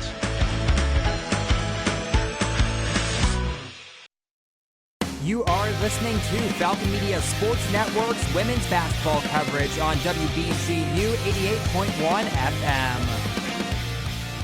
88.1 WBGU for your coverage of Bowling Green Falcons taking on the Ohio Bobcats. Current score 46-23. Kind of disappointing first half, Noah. The Falcons, they're not really winning in any statistical categories besides they're really not winning in any statistical categories at the moment right now. Very slow from them shooting, getting in the paint. Not really they're winning in rebounds 18-16, but nothing really going for the Falcons. No, yeah, without a doubt. I mean, the first couple minutes of the game, obviously with Paige Kohler hitting those first 2 threes, that it looked like the Falcons were going to start off really strong, and then it kind of petered out. And then especially in the second quarter, it was all Bobcats. All Bobcats. I mean, the Bobcats are currently shooting at a 64.3% from the three, kind of what we said earlier at the pregame show, where they're going to be pretty deadly in the three. They've made 9 out of 14, where Bowling Green is sitting at a 25% in the 3-point, where they've made 4 out of 16. So, but along with those 3-pointers, I mean, Paige Kohler, to start the game, she shot her 1,002 points in a career with her from her 3-pointer. So, big congratulations to her, and very successful career out of the junior. Hopefully we can see her moving forward and absolutely crushing the rest of the season. Yeah, it's one positive to take out of this first half if you're a Falcons fan. Yeah, I mean, let's look at her individual stats. Paige Kohler for 20 minutes is currently sitting at 2 out of 5 in the 3-point, 2 rebounds, and I can't see her points. But anyway, Paige Kohler having a very good game. 6 points. 6 points, thank you. Very good game so far, as the Falcons as a whole isn't really doing very much on the floor. We will step away. We will be right back here on 88.1 WBGU for coverage and halftime show of the Falcons taking on the Bobcats.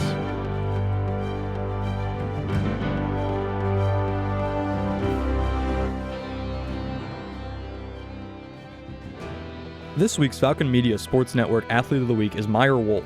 The junior forward led the team with 25 points in the win over Eastern Michigan on Saturday. The North Carolina native averaged 22.5 points, 4.5 rebounds, and 1.5 steals per game while shooting 53.3% from the field and 55.2% on 3-pointers in the past 4 games.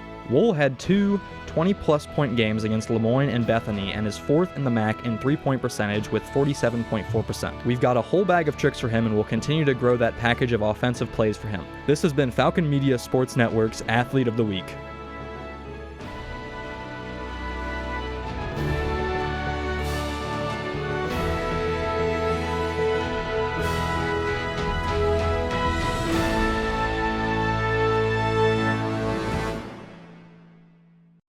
You are listening to Falcon Media Sports Network coverage on WBGU 88.1 FM in Bowling Green, Ohio.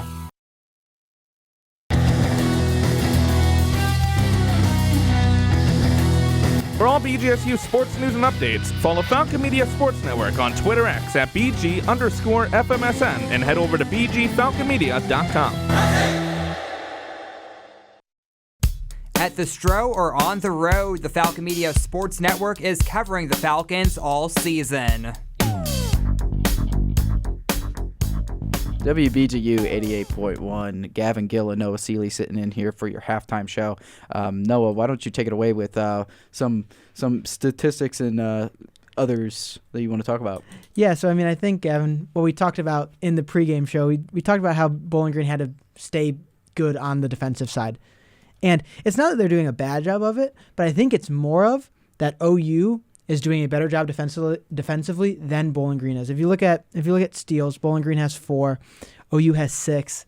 They're out stealing us, and it's just tough as a Falcon fan.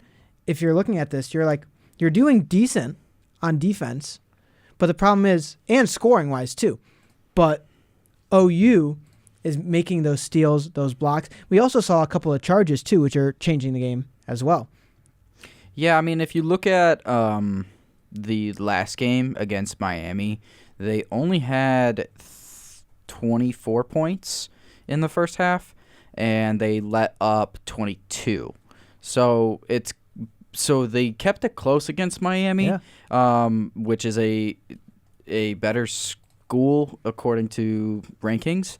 But they're really like being down by 23 in the first half. You're gonna have to dig yourself out of a really big hole here, and hopefully they're gonna have to kind of abandon to not getting in the paint as much. I think they're gonna have to start shooting a lot of threes. So relying on Paige Kohler, who is your leader in 3-pointers, to start digging away digging away out of this hole. Yeah, and I think another thing to look at too, Gavin, is the turnover ratio. I mean, they have 8 to Bowling Green's 14. Bowling Green has 14 and OU has 8, which is a huge difference in those scores. And then on top of that, the bench points for Ohio. Ohio has 24 and Bowling Green has 5. I mean, just nothing really going the Falcons' way in total. Yeah, absolutely. We will be right back here on WBGU 88.1 FM.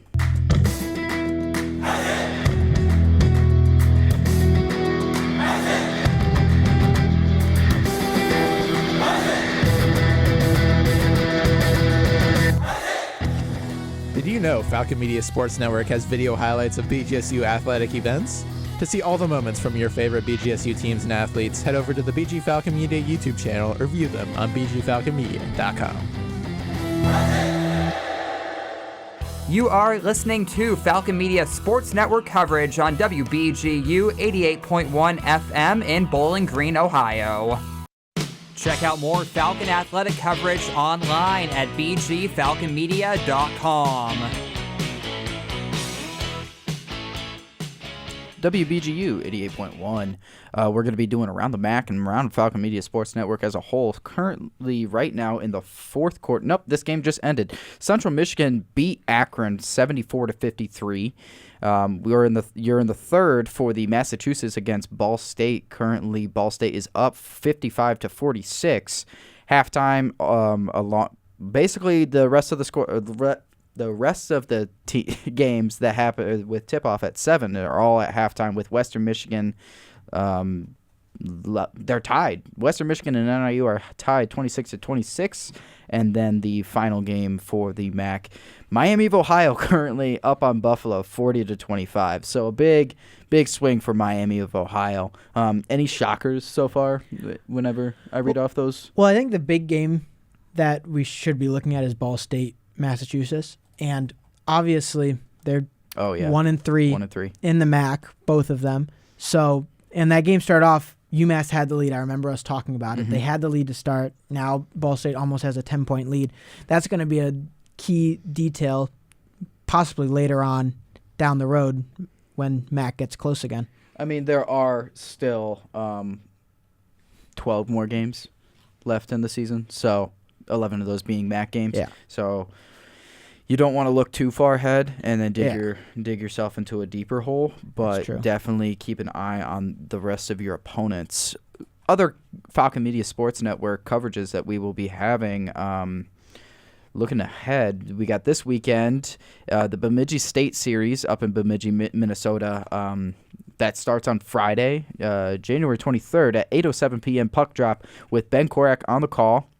We got Nate Hinners, Nathan Burkett, and Dan Reinauer all doing a pregame show about 30 minutes before puck drop, so make sure to tune into WBGU 88.1 for the coverage of that. Other we got on January 24th, Saturday at 12 p.m. we have the Bob Parks Memorial for women's track and field with a recap by Holden Ruck.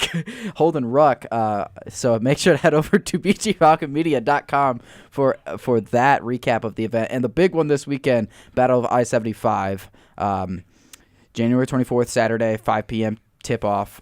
It's going to be on Falcon Radio.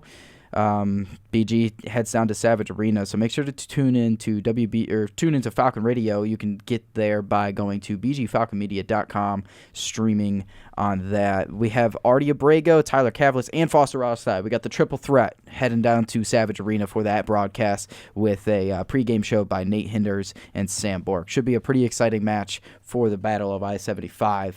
And then to wrap up your weekend, you have the final game of the Bemidji State series with Ben Korak also back on the call. And that puck drop will be at 7:07 on WBGU with Holden Ruck and Nathan Burkett and Artie Abrego. All three doing a pregame show. So make sure to tune in 30 minutes prior to puck drop for your pregame shows. We're going to step away for station identification, and we will be right back here on WBGU 88.1.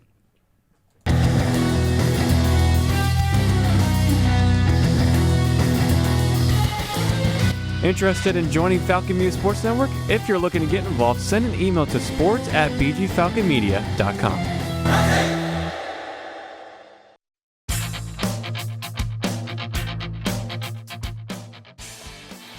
BGSU Hockey travels to Minnesota to take on the Bemidji State University Beavers on Saturday, January 24th at 7:07 p.m. Falcon Media Sports Network's Ben Korak will have the call, and Holden Ruck and Nathan Burkett will have pregame and postgame shows starting at 6:45 p.m. on WBGU 88.1 FM. Your home for Falcon Hockey.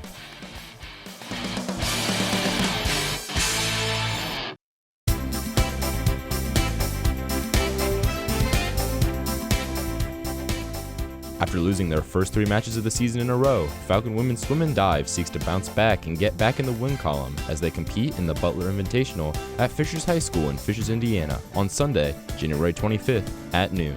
Make sure to head over to bgfalconmedia.com for the recap of the meet by Falcon Media Sports Network's Adam Duffin.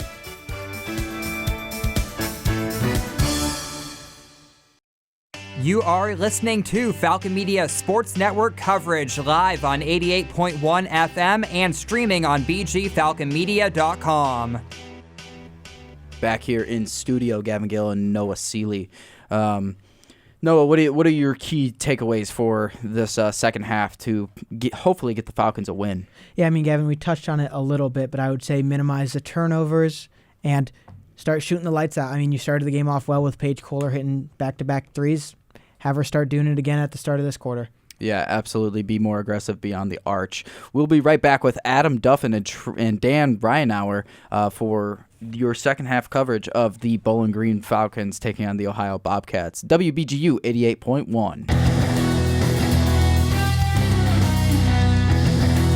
For all BGSU sports news and updates, follow Falcon Media Sports Network on Twitter X at BG_FMSN and head over to bgfalconmedia.com.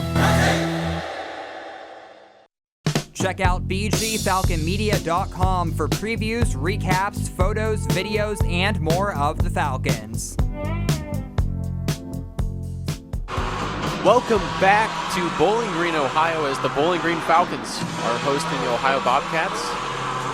Unfortunately for the Bowling Green fans in attendance for Youth Night, the Falcons are down 46-23 as OU Dan was on fire shooting-wise from inside the paint and outside. Absolutely right, Adam. I mean, 9 for 14 from the key, going 1 for 1 at the free throw line, and then also 18 for 33 on the field goal is, what led them to 46 points so far today. And then, I mean, when you look at Bowling Green, compare those two, 5 for 8 from the charity stripe for Bowling Green, 4 from 16 from the three-point line, and then 7 for 25 from the field goal. And they're only going to have a mere 23 points. But so far, I mean, Lauren Gherkin currently leading the orange and brown. She's got 7 points so far today. Paige Kohler not that far behind. had 2 back-to-back three-pointers to start the game, has not scored since. She's at 6 right now. And then you look on the other side, and it's just a Ronaldo show. She's got 11 points today and is leading Ohio past Bowling Green as the Falcons are ready to inbound. Ronaldo has 11 points and 3 three-pointers in this one, as BG has the basketball now going right to left. And Jaden Cook gets the ball inside, misses that short hook shot, rebounded by Tabling. Bobcats get it down the floor quickly. McWhorter into the corner. That three-point shot is good as Asia Baxter continues the outside downpour. 49-23. Bobcats extending their lead. Paige Kohler passes it over to Donahue. Donahue standing still, trying to look for help. Now drives, spins back outside. Nice lob pass inside to Kohler. Kohler just misses that layup. Now rebounded and passed down the floor as Tabling wasn't looking for the ball. Donahue gets it right back for the Falcons. Now Jaden Cook down low. Cook spins, gets the ball tied up, and it's Bobcat basketball. Kohler got close on that one, tried to just get a bank shot to get that one in. Donahue as well to follow suit, but either way, it's going to be an inbound for Ohio when Bowling Green in a tougher situation than began at 49-23 is the score. Bella Ronaldo, the star of the first half for OU, passes it over inside, and now Ellie Garnett finishes it in the paint as Bowling Green is unable to get a stop once again. 51-23. Donahue over to Kohler. Kohler got her 1,000th career point on the very first basket of the game. Passed over to Lauren Gherkin, now to Bland Fitzpatrick. Fitzpatrick inside, finishes it, and one as Bowling Green responds. Turn of events there, Adam. Now the foul's going in favor of Bowling Green as they get the and one there, and really just need to start getting some things strung back together. I mean, when you look at the way the free throws have been going, you were averaging around 80% the entire game. There was just one quick go that was rough by Ellis, but now that you're going to be able to redeem yourself, Bland Fitzpatrick at the line, Bowling Green looking to continue the deficit and just shorten it. Now Bland Fitzpatrick at the line, hits that free throw, and the Falcons also make a change with Jaden Cook getting subbed out for Kiera Miller. 51-26, OU leading. Tabling, pass over to Garnett. Garnett now in the corner to Baxter. Baxter, right back Garnett. Ball still swung around in the perimeter. Tabling drives, right baseline. Had the ball stripped for a moment. Now cross-court pass to the corner as Ronaldo hits that three. 54-26. And quickly, Kiera Miller in transition hits a layup as Bowling Green is finding the rhythm offensively somewhat, and Donahue stole the ball away, ran right into our media bench, almost took out Brad Wojnowski. Woznicki, yeah. Woznicki, sorry. I'm thrown off as we had our whole table get moved as Donahue came flying in for that steal. Exactly, and Donahue makes her mark with the steals, but just came in here like Wonder Woman, really trying to fight for Bowling Green. And I mean, they've struggled with the turnovers so far and the rebounding, but so far right now, they're showing signs that they didn't really see against Miami. So if you're able to improve on that, at least you could try to cut the deficit that way. As Bowling Green got the steal and now has possession as Donahue drives the basket, off balance, a nice little finger roll layup, and now it's 54-30. 7 minutes left in the third quarter. Tabling passes it over to Garnett as Bowling Green was pressuring up the floor. Tabling passes it over now to Ronaldo, who drives left side, foul, as Paige Kohler took the charge. And what a charge there by Kohler trying to get that one away, but Donahue was just earlier able to get her first points of the game, and that's going to be marked another turnover. And Adam, you talk about the turnovers we've seen with Bowling Green. They're at 15, but Ohio's at 11, so it's kind of just crazy to see how high that number can get fast. 26 today as a total. Now Donahue passes it right corner. Lauren Gherkin just misses that three. Long rebound gathered in by Aaliyah McWhorter. McWhorter passed it over Ronaldo. Thought about a three. Now drives to the basket. Stolen away by Janaea Donahue. Bowling Green goes down the floor. Donahue passed it over to Miller. Miller to Fern in the corner, and Fern gets fouled as Tabling reached in for the ball and is in absolute disbelief, but they call a foul nonetheless. Just absolutely flabbergasted by the call, and now Kohler will look to inbound. No, excuse me, correction. We're going to see a little bit of a switch up here going. Going to be Fern inbounding. But now that you have Kohler and Donahue out there, you can get the ball moving, and Donahue especially stands up defensively. We'll have to see that here. As Fern's inbound pass is stolen away, and Bella Rinaldo hits another three, as she is now up to 17 points, making it 57-30. Bobcats continuing to pour it on. Bowling Green moving the ball around. Kohler passes it over to Kara Miller. Miller drives, takes some contact, misses that shot inside. Garnett now got the rebound, pass over Rinaldo. Rinaldo handoff to Tabling. Tabling steps back, now passes it over to Baxter. Baxter misses that three. Kind of a long wait for a rebound as no Falcons were there. OU with the second chance finds Bella Rinaldo, who hits another basket. 20 points, and she is shooting 6 of 7 from beyond the arc as Bowling Green is forced to take a timeout. This timeout is sponsored by Juniper Brewing Company. You can find the latest menu at juniperbrew.com. Ohio 60, Bowling Green 30. You are listening to Falcon Women's Basketball on WBGU 88.1 FM.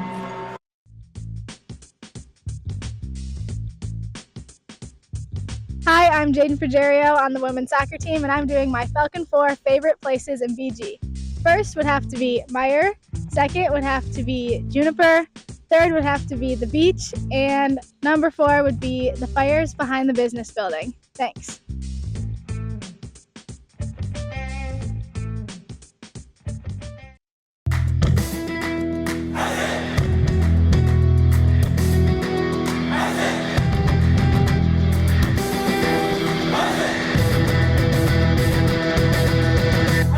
Falcon Media Sports Network writes and publishes over 1,000 stories per year, including game previews, recaps, sidebars, opinion pieces, feature stories, and more. Head over to bgfalconmedia.com to view all of our content for every sport throughout the year.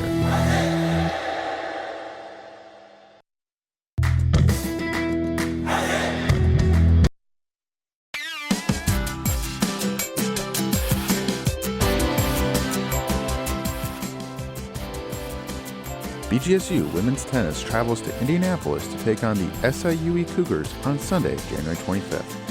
First serve is scheduled for 9:30 a.m. with a recap of Falcon Media Sports Network's Sam Borick, available after the match on bgfalconmedia.com.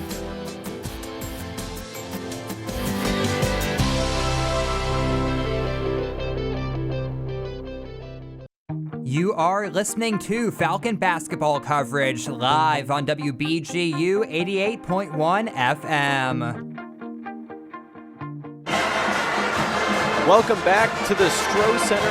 Adam Duffin joined alongside by Dan Ridenauer for Falcon Media Sports Network as Ohio leads Bowling Green at 60-30. As this one, Dan, it was close in the first quarter. It was high scoring, and Bowling Green has just been unable to score effectively since then and haven't been able to get a stop defensively. Well, exactly. It's that, and then also if you would have told me that Bowling Green struck first in this game, I would have thought you were crazy. But, I mean, you look at just the mistakes, the errors for Bowling Green and the turnovers especially, looking at 16 so far today and just trying to get things rolling along for them. They're not really working out so far. I mean, you get 7 points in this quarter, but you're going to have to try to get a little bit more because you're getting matched by Ohio. Ball inbounded to Jasmine Fern as Bowling Green continues to have troubles with inbounds throughout tonight's game. Nate Donahue drives inside, lost her footing, and travels as Emily Cecil was open in the left wing. Unfortunate call, but, you know, it's been officiating trouble for Bowling Green, and especially for Donahue I mean, you look at just the way she's been doing, had to sub out of the second quarter due to it. And now quickly, Ohio breaks the press, and Riri Jennings goes inside, gets fouled by Janaea Donahue, who's now at 3 fouls, right back in foul trouble here towards the middle of the third period.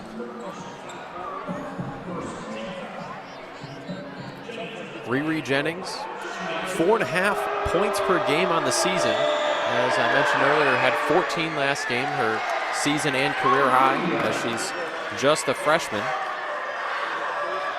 She has had free throw struggles, shooting just below 43% on the season, and she misses both as Jasmine Fern gets the rebound now. Bowling Green pushes in transition. Donahue drives, kicks to Fern. Fern, wide open three, hits that one. Jasmine Fern gets back on track from outside as it's 60-33. Bobcats still with a commanding lead. Villarinolo double teamed and gets fouled as it's on Bland Fitzpatrick. That definitely will be on Fitzpatrick, but that was just a good play by Fern to try to get the crowd going up, especially after the missed free throw attempts from Ohio. You look at that and you're trying to string things together, but the thing with Bowling Green so far today, Adam, is that's not what they're doing. They're getting probably one, maybe two good moments, and then Ohio just answers right back, which is what good basketball teams do. And either way, you got to find a way to be consistent with it. Back-breaking turnovers, fouls, allowing second chance opportunities, and there, speaking of fouls, Riri Jennings drove inside and got fouled by Layla Harrison. It should be the foul. And she will head to the free throw line after our media timeout. This timeout is sponsored by Juniper Brewing Company, 145 South Main Street in downtown Bowling Green, featuring coffee and craft beer and serving breakfast, lunch, and dinner. See the latest menu at juniperbrew.com. OU 60, BG 33. You're listening to Falcon Women's Basketball on WBGU 88.1 FM.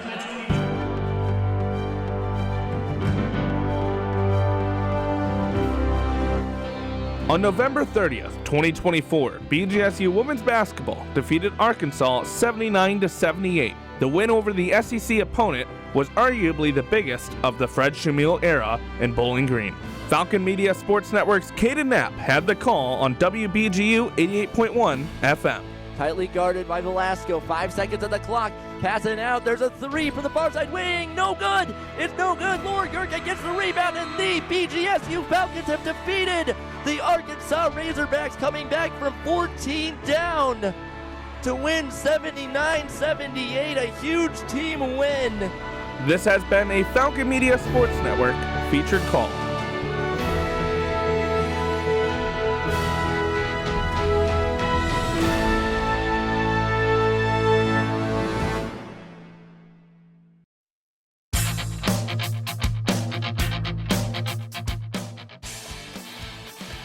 BGSU Hockey makes the trip to Minnesota to take on the Bemidji State Beavers on Friday, January 23rd. Falcon Media Sports Network's Ben Korak will have the call live from Bemidji, and Nate Henners, Nathan Burkett, and Dan Reidenauer will have the pregame, intermission, and postgame shows starting at 7:45 p.m. on WBGU 88.1 FM. Your home for Falcon Hockey.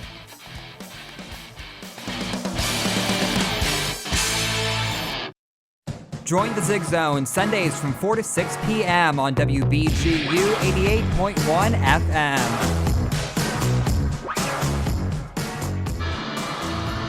The Zig Zone had Falcon Media Sports Network's Trey Kennedy talk about some women's basketball action this past Sunday. Always a great show. Lots of our sports beats covering all sorts of BG athletics. Talk about all the action around the Falcons as Bowling Green comes out of the timeout, Dan, with Riri Jennings at the free throw line. That's absolutely right, Adam, and now you'll take a look at the result of this, and she'll make it. Jennings hits that first one as Bowling Green has had struggles defensively, offensively, all over the place today, trying to at least make the second half a stronger effort. Jennings misses the second free throw, rebounded by Donahue. Donahue pushes it up the floor. Kohler thought about a three, then passes it right back. Falcons setting screens near the basket, leads to Kohler getting the ball in the right wing. Kohler now drives baseline, tries to make a pass, and an offensive foul as Paige Kohler knocked over Monica Williams. Kohler doesn't seem too thrilled about that one, but you can't blame her at all. But Bowling Green just really getting themselves into foul trouble so far. It's been their Achilles heel, if you will. And so far, you're going to just have to keep it going and see what you can do. Now in transition, Bowling Green gets the steal as Donahue's got another. Passes it left corner to Cecil. She lost it. Falcons continue to swing it around. Paige Kohler, catch and shoot, has that one fall short. Rebounded by Monica Williams for the Bobcats. Just over 4 minutes to go in the third, 61-33. Williams drives, spins, passes outside of tabling, lost it. Stolen by Paige Kohler. Kohler drives towards the basket, now bounce pass to Bland Fitzpatrick, who has an easy layup down low. 61-35, Bobcats still leading by 26. In transition, Bella Rinaldo misses that three-pointer. And Donahue with another rebound. Now up ahead, Bland Fitzpatrick, layup is no good as she landed wrong and is limping down the floor as Bowling Green is having Bland Fitzpatrick already play in place of Kaya Woods. And she went awkwardly on that layup. Now Rinaldo passed it over to Riri Jennings. Jennings on the perimeter, back to Rinaldo. She thought about a pass to tabling. Instead, 5 on the shot clock.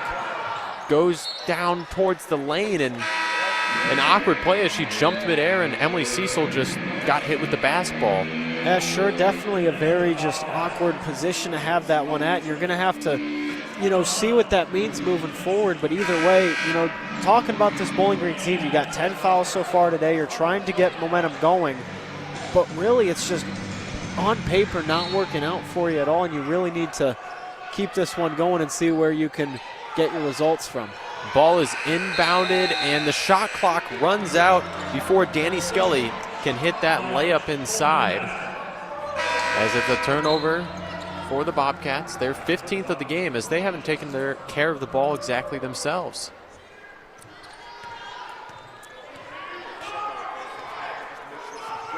Paige Kohler brings it down the floor, pass it over to Taya Ellis. Ellis scanning, now has the balls taken away from her. Multiple players dive on the floor. Taya Ellis gets the ball back, now finds Emily Cecil. Paige Kohler drives to the basket, gets fouled hard, and one. Paige Kohler fought through a lot of upper body contact, and she'll get a chance to add a point at the line. What I love about that is just the grit and the determination. A team like Bowling Green earlier this season would have given up on that play. They choose not to, though. You go Cecil, then the Kohler, and Kohler able to break just the almost drought that she had, getting 2 right at the beginning, then now she's able to get one. And this crowd, you would not know that it's been such a deficit that Bowling Green is in after that reaction. Kohler missed the free throw, rebounded by Bland Fitzpatrick, then swung around to Emily Cecil, who hits a three. Now 61-40. OU still leading with 2:30 to go in the third.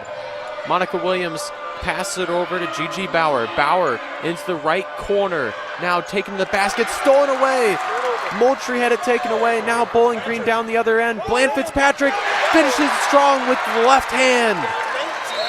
No foul called, but Bowling Green with another basket and a timeout by the Bobcats. This timeout is sponsored by Juniper Brewing Company, proud creators of Ale Ziggy Zumba, a light ale made in collaboration with BG Athletics, and available at Juniper Brewing Company on South Main Street in Northwest Ohio Kroger stores. Details at juniperbrew.com. Bowling Green still trailing the Bobcats 61-42 with 2:15 in the third. You're listening to Falcon Women's Basketball on WBGU 88.1 FM. AA made all the difference in my life. I noticed that most of the goals I had as a kid were slipping by. I didn't feel like the person I hoped to be. After all those years of drinking, I really didn't know myself. When I was out there drinking, I was always looking for the next great party to make me feel all right. With AA, I found a better way of life. And I feel good in my everyday life, even without a drink in my hand. Visit AA.org for more information and download the Meeting Guide app to find a meeting near you. Welcome back. Adam Duffin joined by Dan Ridenauer as Bowling Green trailing the Ohio Bobcats 61-42 late in the third quarter, as lots of chaos in this one. Bellarminello brings it down the floor for the Bobcats. Now double teamed in the front court, almost lost the ball, now fights and travels as Bowling Green now starting to rally a 9-0 run. Exactly, and I mean, you better pack your bags. That was a travel just clear as day. I mean, but Bowling Green looking for the momentum. And, I talked about earlier, Adam, get 2 moments and then it kind of just stops, and Ohio gets more. They get 3, if you will. But Bowling Green is getting those 3 or 4 moments and being consistent with it. They're getting that upward trajectory, and it's the consistency that has improved for the Falcons. Now, Donahue looking for help, finds in Paige Kohler. Kohler, left wing, spins out of it. Falcons move the ball on the perimeter. Now Paige Kohler drives left side, gives it to Donahue. Donahue right back to Kohler. Kohler left baseline. Ball is swung around. Kira Miller with 2 on the shot clock. Floater is short. Long rebound. Bowling Green doesn't have it. Bobcats, Williams brings it down the floor. Donahue's trailing. And Williams all the way to the basket. Misses that layup.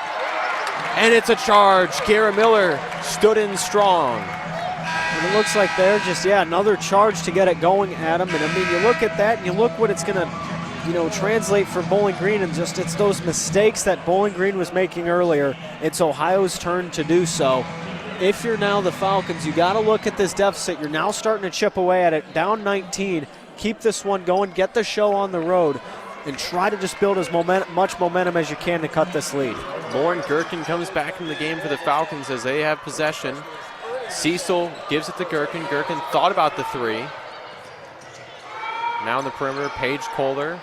Passed over to Donahue. 13 on the shot clock, a minute in the quarter. Donahue drives, lost possession, but it appeared to go off a Bobcat. Maybe it just snuck through the hands of a couple defenders.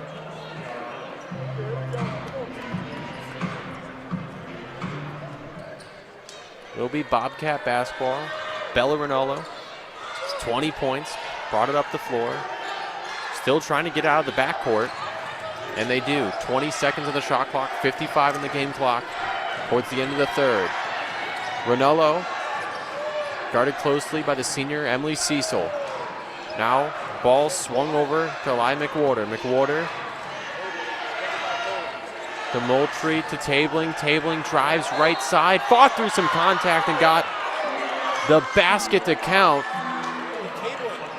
And all the momentum BG built up was just taken away. Well, I'm confused on that one. Kohler looking a little confused as well, but just tried to drive in almost. Looks like Tabling going into Kohler, and they're going to give that one away. But, I mean, it was just a one-on-one battle, and it's going to go against Paige Kohler. So now we'll see a charity stripe opportunity for Tabling. Kohler now has 3 personal fouls as Tabling hits that free throw. She's up to 12 points on an efficient 5 of 6 shooting, making a 3 along the way. 64-42, 30 seconds left in the quarter. Paige Kohler gives it to Lauren Gherkin. Gherkin, cross-court pass to Cecil. Ball continues to be swung around, tipped. Paige Kohler fires a deep 3, has it fall short, and Lauren Gherkin picks up a foul on the rebound. Exactly what just happened there, but I mean, it was a battle for it. Gherkin tried to get in there, and it just looks like another situation where Bowling Green got tied up with it. And, either way, it's just kind of an unfortunate turn of events. It's not really what, something Bowling Green has done wrong. It's just kind of the way that it's getting called against them. But with this, now Bowling Green's going to be in even more of a deficit as this one keeps going. Bailey Tabling hits the first free throw as both teams are in the bonus. Now the second one is also good. 66-42 Tabling, up to 14 points as we only have 14 seconds left in the quarter. Paige Kohler, pass over to Donahue, right side. 8 seconds now. Falcons have to hurry. Gherkin, 5 to Cecil. Now to 3 to 2. Now at the buzzer, Paige Kohler misses that one as it partially hit the backboard and then the rim. And after 3 quarters, the Ohio Bobcats lead the Bowling Green Falcons 66-42.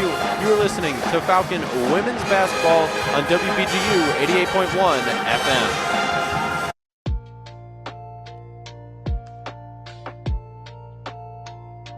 Hi, this is Emmy Butera with the women's soccer team, and I'm doing my favorite 4 candies.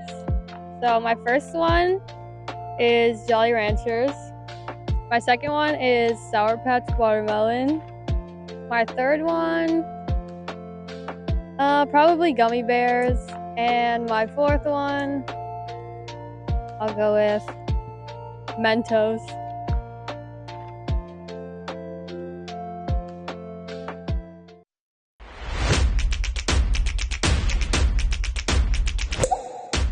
Hi, I'm Taylor Dyson from BGSU Men's Soccer, and these are my Falcon 4 teammates that I would like to have in the Hunger Games.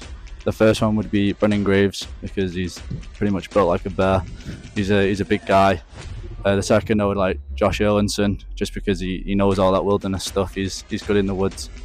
The third one, I'd have Trace Terra, just because he's a tall guy, and he can reach a lot of stuff that I can't. And the fourth guy would be Maz Christiansen, because if we ever got in trouble, he would be the first person we sacrifice. Thank you. Since the day I stopped drinking, my life has gotten better and better. I can't take any credit for it. It just seems that without alcohol, I think better, I'm more careful with money, I watch what I say, I don't get into trouble like I did when I was drinking. It's scary trying to walk through life alone, and today I have that very distinct feeling that I don't ever have to be alone again. Visit AA.org for more information and download the Meeting Guide app to find a meeting near you. Now back to more Falcon basketball action live on WBGU 88.1 FM. Welcome back as after 3 quarters of play, Ohio leads Bowling Green 66-42. Adam Duffin joined alongside by Dan Ridenauer for this midweek Maction, as now we have one of the members of the student section doing full court golf putting, but he was way offline with a couple of his attempts as they clear the floor for this 4th quarter. Bowling Green led by Paige Kohler with her 8 points as she scored her 1,000th point in the very first minute of the ball game. Kanaya Blaine Fitzpatrick also has 8 points, followed closely by Lauren Gherkin with her 7. As Bailey Tabling will inbound the ball for the Bobcats right in front of us to Eli McWhorter. McWhorter double teamed, looking for help, had the ball, tipped away. Rinaldo now gets it. She's stuck towards the backcourt, and timeout called by the Bobcats as they were having trouble in the first 9 seconds of the quarter. And I know who's grateful for that timeout is Juniper Brewing Company, as they are the sponsor of this timeout. You can find the latest menu at juniperbrew.com. And now this timeout should only be 30 seconds. I didn't see the officials signal, but Dan, chaotic first 9 seconds, and also you want to talk maybe about what you thought of the 3rd quarter. Well, what I really thought of the 3rd quarter was it was Bowling Green. It reminded me a lot of the 1st quarter. It was Bowling Green through and through, and then Ohio's able to take it to a halt, and then whenever Bowling Green tries to get momentum again, Ohio just stops it and gets some more of their own. And that's really what we saw, especially near the end of it. Kohler kind of backs against the wall situation, had to chuck it up at the last second. And while she missed it, that was, just a little wide to the right, but either way, Bowling Green has just not put themselves in a situation tonight that they wanted to be in. They're going to, if they do not come back, they will fall to 10-8, and they will be below 500 in MAC play, which is the last thing you wanted, especially when you're fighting with Central Michigan to try to get the 5th spot in the conference. Now this game, down by 24, start of the 4th quarter, very unlikely you're going to win it, but they've had close games against Miami on Saturday. They lost by 2. Eastern Michigan, when you joined me for that game, right before the new year. They were in that one almost towards the end and just couldn't get it to go towards the end. It's been difficult. And Kent State, to open MAC play, they were able to win that close game. But aside from that, when it gets down into the late points of games, they have lost. And that might bite them towards, MAC tournament time, where you're trying to fight for that spot. Or if they want to run, getting a higher seed in the MAC tournament. So overall, Bowling Green is going to have to bounce back when they play on Sunday instead of Saturday, as Sunday, Lucas Kleinmeyer will be with the team as they take on UMass. That game will be nationally televised. The reason it's moved over to CBS Sports Network, and you can listen to Lucas Kleinmeyer right here on WBGU as officials waiting a moment for the TV break to end.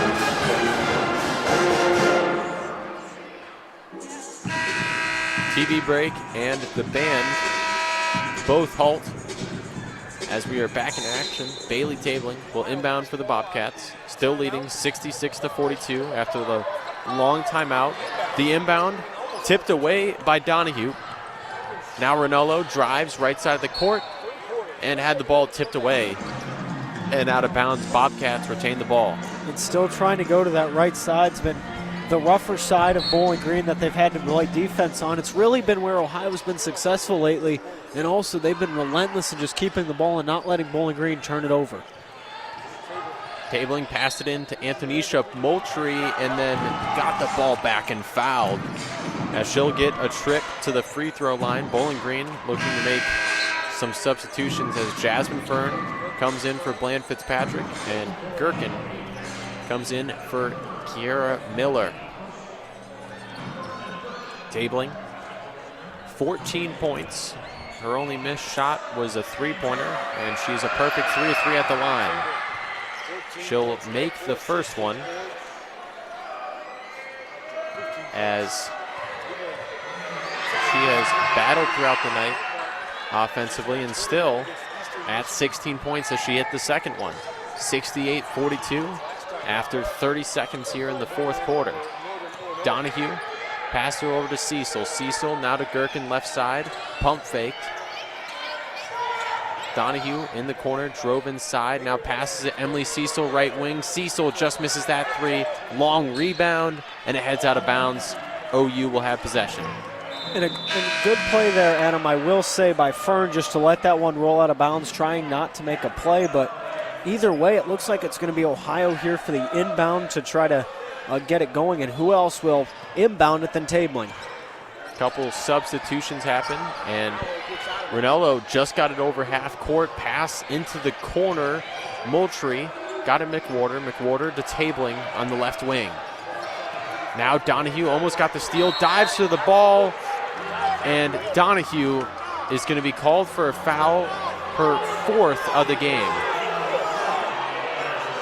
What an odd call there. Fred Shamil now in the face of the officials, demanding an explanation, as that was a loose ball. It sure was, and I mean, kind of been just against Donahue today, and I mean, Coach Shamil is not a happy camper on that one, and you know, you look at him and what he's discussing, I mean, this has not been a good day for Coach Shamil or the Falcons, and he's going to continue on with the discussion, and he's refusing to give up at him. He'll finally just subside his point. As I'm not mistaken, I could lip read there. He said that's such a bad call twice in a row. Not happy with that one. As Bailey Tabling, guarded by Bland Fitzpatrick, now double teamed as Donahue comes in, gets the steal, and is she eventually called for the foul, or was that on OU? Well, either way, Adam, we have a fan who is not a happy camper, and we have head coach Fred Shamil, who's getting held back. He is also not a happy camper. And it looks like Bowling Green is going to have to make some substitutions in if you'd like to take that one away, Adam. As Donahue it appeared, got the steal and then got fouled. For a moment, she thought she was called for the foul, and the fans did too. And now ball is swung by Donahue over to Jasmine Fern, who hits the three. Bowling Green now up to 45 points, but OU all the way up at 68 with 8:30 to go in the fourth. Donahue almost gets the steal, now reaches in. Rinaldo drove, missed that layup. Now Fern underneath was taken down, and I could not see the officials call,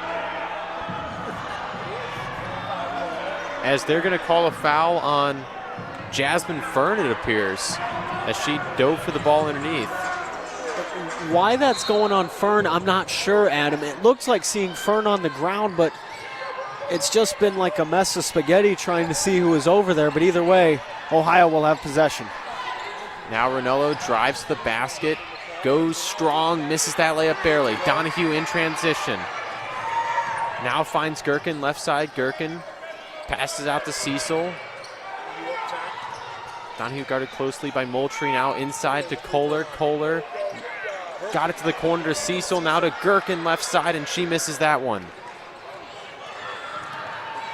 Tabling, bringing it up for the Bobcats, now passes inside, misses that one. Gherkin has the steal, finds Cecil right side. Cecil out to Kohler, wide open three. Kohler misses that one, back iron. Rinaldo with the rebound. Rinaldo still at 20 points, now double teamed. Almost had it stolen away by her and Cecil. And both coaches can't believe there was no foul or jump ball. Now inside. Tabling goes and gets fouled. And so there you have it. And Coach Shamil to start kind of just the trend of yelling back again, and then Coach Bolden of Ohio doing the same thing. He's talking with the official, but it looks like really just what Coach Shamil wanted the Falcons to do was press up on Ohio. They're getting really back into their own territory, not pinching up as much, kind of letting Ohio just dominate their own defensive territory and not really stepping up on that one. Tabling was driving inside, and they're going to say she was in the shooting motion, and she'll get free throws. The first one is good as she continues perfection from the free throw line tonight, moving to 6 of 6 now. She also has 7 rebounds and 4 assists, a good all-around performance, and makes another one as she is up to 18 points. 70-45, OU with a commanding lead. Jasmine Fern comes open at the top of the key now. Gave it to Kohler, got it right back. Donahue thought about driving, instead didn't. Now she'll fire a three. Donahue misses that one. Long rebound, Tabling gets it. Now passes it up the floor. Garnett, easy layup.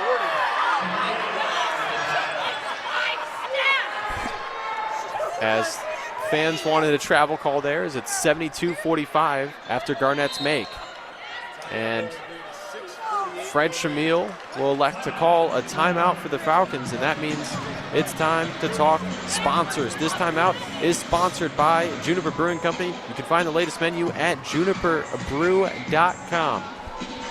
OU 72, BG 45 through 3 and almost a half quarters of women's basketball. You are listening to Falcons women's basketball on WBGU 88.1 FM.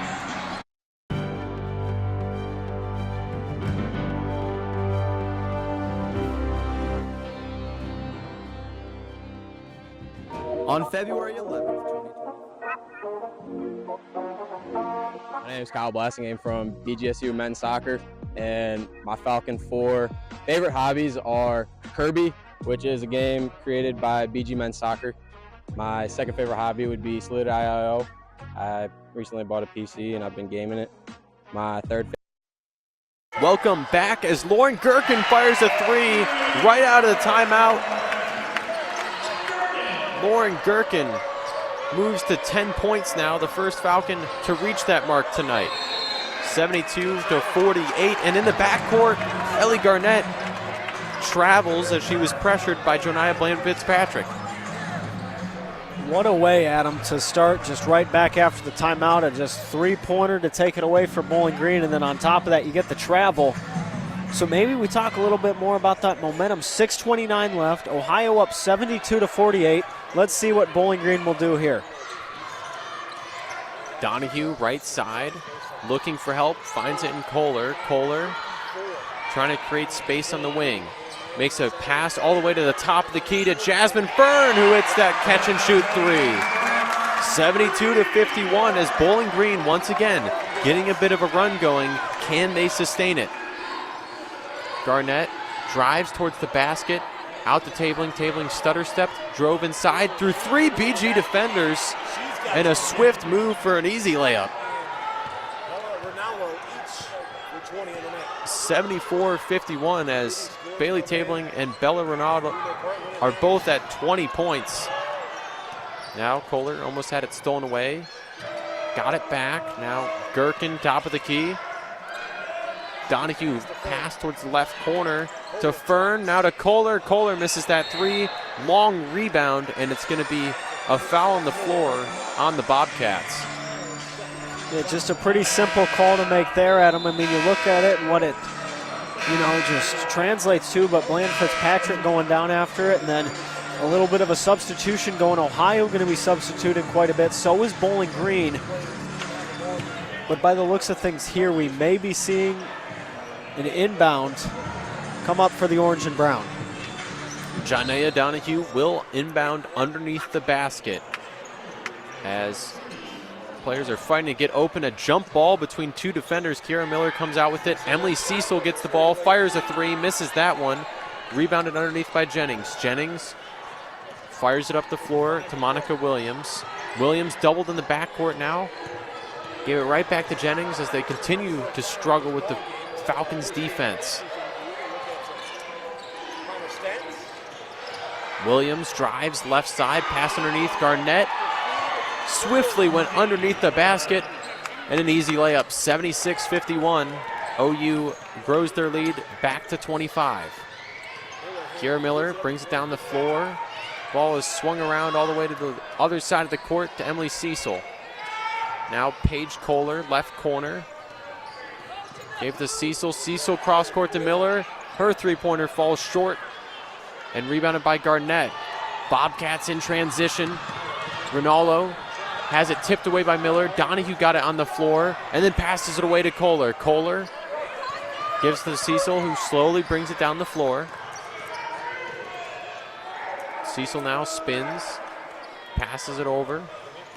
Kiera Miller drove in a bit and backed away, and it appears a timeout by Bowling Green, as this timeout is sponsored by Juniper Brewing Company. You can find the latest menu at juniperbrew.com. And Dan, 76-51, only 4 minutes left. What should BG try to accomplish with this time?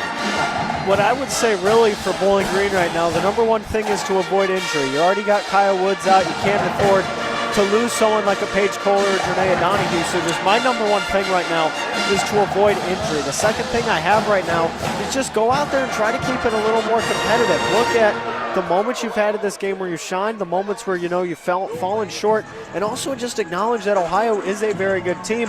Their one Mid-American Conference loss coming in an upset that was a close one to Kent State, which really, Adam, just shows how close the MAC is and how strange this MACtion is. I mean, you look at just the way that it goes for it with Bowling Green. They defeat Kent State. Kent State defeats OU. OU on the trajectory to beat Bowling Green, almost just like rock, paper, scissors, and that's what MACtion's all about. Sports, it's never just, oh, this team beat this team. It translates to, oh, they should easily be able to take on OU then if OU lost to Kent State. That's just not how it works. It's all about matchups, the size difference, that plays a factor. Injuries, of course, an important part of that as well. As out of the timeout, Joniah Bland Fitzpatrick inbounds for the Falcons. Emily Cecil gives way to Kiera Miller. 11 on the shot clock. Gherkin now. Pass it to Cecil right side. Down low to Jaden Cook. Cook moves inside, got fouled. Falcons have had Jaden Cook in 3 minutes of action. And another one of the forwards for this squad, Kendall Moxie, only 6 minutes. She had a recent surge as of late, had a double-double, then a near double-double in back-to-back games, and they both sat on the bench a lot tonight.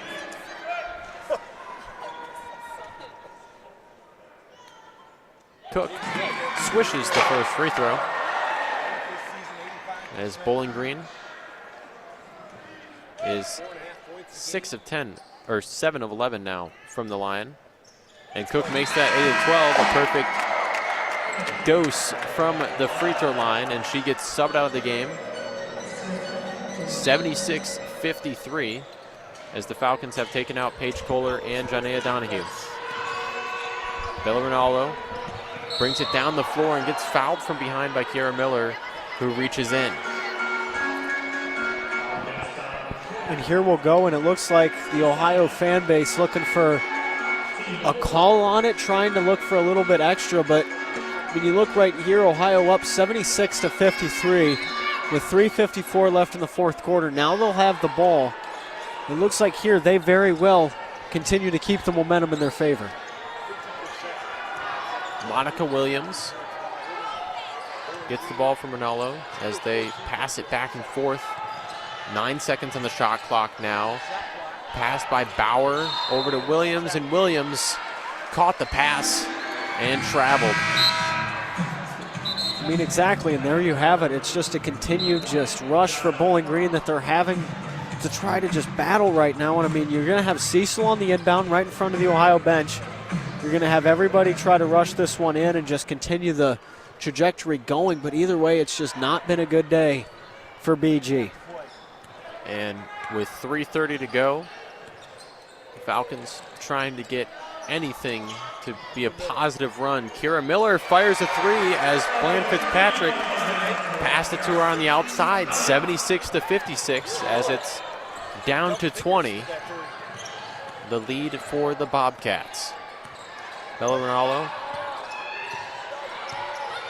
missed some shots as of late, but now has possession with 20 points in the day. Passes in the right corner over to Bauer. Bauer now out to Ellie Garnett. Garnett drives middle of the paint. Try to pass it outside. Stolen away by Taya Ellis. Ellis finds some help in Kiera Miller. Miller gets fouled as she tried to go by Riri Jennings. Absolutely correct there, Adam. And now you're going to see just a little bit more where it feels like Bowling Green gets a little bit momentum, but it just is cut short. And really, that's what you're seeing right now, and it'll continue to happen. Positive in this second half for Bowling Green is they've only had 5 turnovers. And OU has 19. So that end they have improved on as I say it, Bella Rinaldo takes it away from Taya Ellis. That's an announcer jinx on me. As Monica Williams, double teamed, pass it to Rinaldo, who fires a three, has that go in and out. Long rebound, Gigi Bauer gets it. And the clock moves down towards the 2:10 mark. Monica Williams driving, tries to get by Ellis, misses that layup, and the ball heads out of bounds. BG will get possession. They sure will, so it's just going to be a little bit more of that possession where they do get it, but it just stops right away. And so there it goes once again, but Bowling Green with the whining moments looking to try to get some more points here. Kiera Miller fires a three, just misses that one. It was the same play as before. Rebounded by Fern, gives it to Miller, over to Cecil. Her three goes left and has nothing but air. Well, a pretty just honest way to set that one straight. I mean, definitely was nothing but air on that, but now Ohio going to look for the inbound here, and once again, it's going to be Williams who's going to get this one going. OU breaks the press. Rinaldo double teamed, and the jump ball as Bowling Green has possession. Another OU turnover as Bowling Green, the positives, they forced 26 turnovers against Miami. They're at 25 right now against OU. They are playing, not as good defense today, but it's still aggressive and forcing mistakes for the other team as Kiera Miller misses that three, rebounded by Emily Cecil. Cecil gave it back to Miller. Now Fern left side. Taya Ellis finds Miller. Miller three. That's off target. Long rebound. Again, Cecil got it. And a foul underneath on the Bobcats. And there you have it again. Bowling Green going to try to get momentum going, then just gets cut a little bit short. But now that they have the opportunity here in the very slightest after that foul, we're going to get a situation where we go up to the charity stripe now and look at it. And Cecil with an opportunity today. Really going to have to try to set this one straight and get it home. Her first attempt of the day. Cecil misses the first free throw. She has 3 points on the day, 1 of 6 from the field, but she does have 4 assists, and the second free throw goes in as well. 76-57 as OU in transition. Ronaldo drives, hits that layup over Jasmine Fern as she reaches 22 points now on the night, 78-57. Kiera Miller passes over to Bland Fitzpatrick. Then the pass was swatted away. Turnover by BG. Ronaldo, another transition layup. And that makes it 80-57. Bowling Green faltering in the final moments. Miller passes to Ellis. Ellis drove inside. Had the ball just taken away by Ronaldo. Garnett's got it. And now Williams will bring it across the timeline as another late turnover. Coach Bob Bolden has got to be happy with this road win. And head coach Fred Shamil very frustrated, already walking off the court almost, as the 3 ball missed in the corner by Bauer, and then a foul underneath on the offensive rebound as OU will have the ball with 10.9 seconds remaining. Well, and Adam, I think just that foul there is the cherry on top of the unfortunate Sunday for Bowling Green, as the Bobcats will go to the line up 80-57, and then on top of that, when we come back and Bowling Green gets the ball, there's going to be no shot clock. First free throw is good, moving her up to 25 now. As Ronaldo has put on a show, 6 of 9 from 3-point range. Second free throw also good. Game high 26. Bailey Tabling also with 20. As it's 81-57 with 5 seconds remaining. Kiera Miller will dribble the ball out. And the Ohio Bobcats move to 12-5 and 6-1 in MAC play. Bowling Green falls to 10-8 and 3-4 in MAC action, as a frustrating one for the Falcons nonetheless. But Dan, it was a pleasure to call the game with you. Stick around, as we will have a post-game show with Gavin Gill and Noah Seeley, and we'll also have an interview with our BG Falcon Media Food and Drink Guide Player of the Game and assistant coach Katie Hempfling. You're listening to Falcon Women's Basketball on WBGU 88.1 FM. You are listening to Falcon Media Sports Network coverage on WBGU 88.1 FM in Bowling Green, Ohio.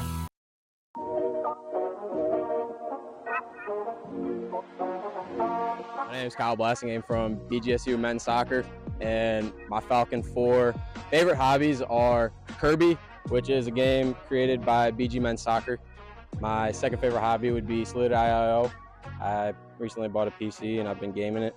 My third favorite hobby is playing golf with Kyle Cusimano. And my fourth favorite hobby is watching Game of Thrones with Brendan Graves.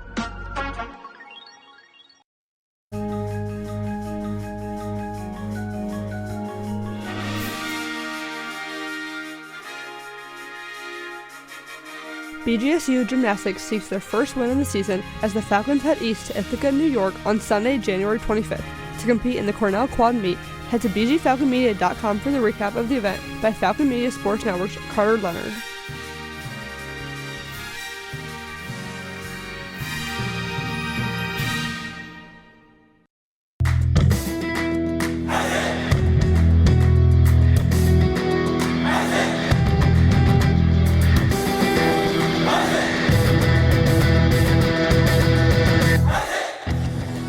Unlike other local sources, Falcon Media Sports Network and BG Falcon Media will never charge a paywall to view our content. However, if you are looking to support student media, you can donate at the bottom of our stories on bgfalconmedia.com.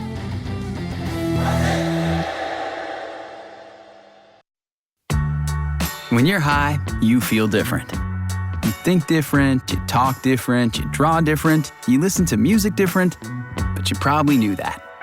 Problem is, you also drive different, and not in a good way. That's why driving high is illegal everywhere. So if you're high, just don't drive. Make a plan to get a sober ride. Because if you feel different, you drive different. Brought to you by NHTSA and the Ad Council.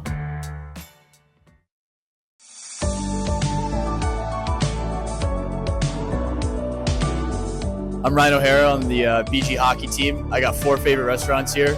My first one, Frickers, because of the frickin' chicken. My second one, Kermit's, because it's great breakfast food.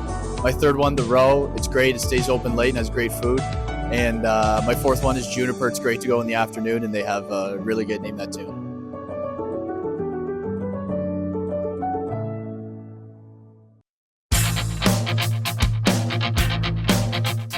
Falcon Media Sports Network now has a pregame and postgame show, along with intermission reports for every BGSU hockey broadcast, starting 25 minutes before each game.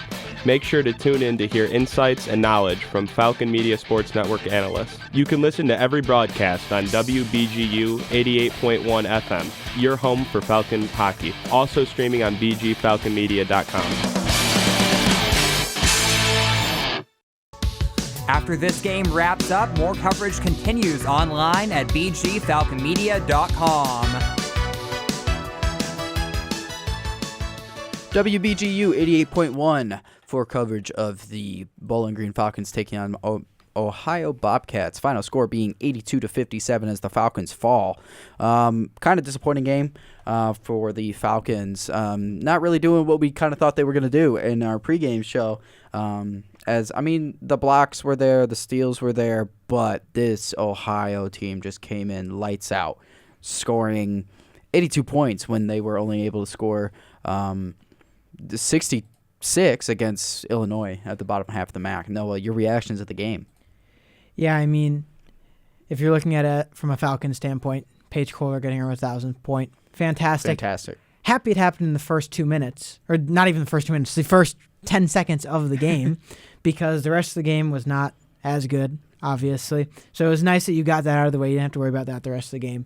But overall, just not very good play. I mean, if you take a look at that second half, Bowling Green started to kind of play a little bit better. They forced 10 turnovers in the third quarter to their 5. So they started getting it together, but what really hurt them is if we look at the total for the whole game, they only had 6 points off fast breaks, and OU had 24. And if you look at turnovers, the turnovers are pretty similar, but for OU to get that many more fast break points really tails Bowling Green completely off the map in this game, and that's kind of what pushed them out of the running. Yeah, I mean, we saw the writing on the wall very early. I mean, in the first half, they scored 46 points to Bowling Green's 23.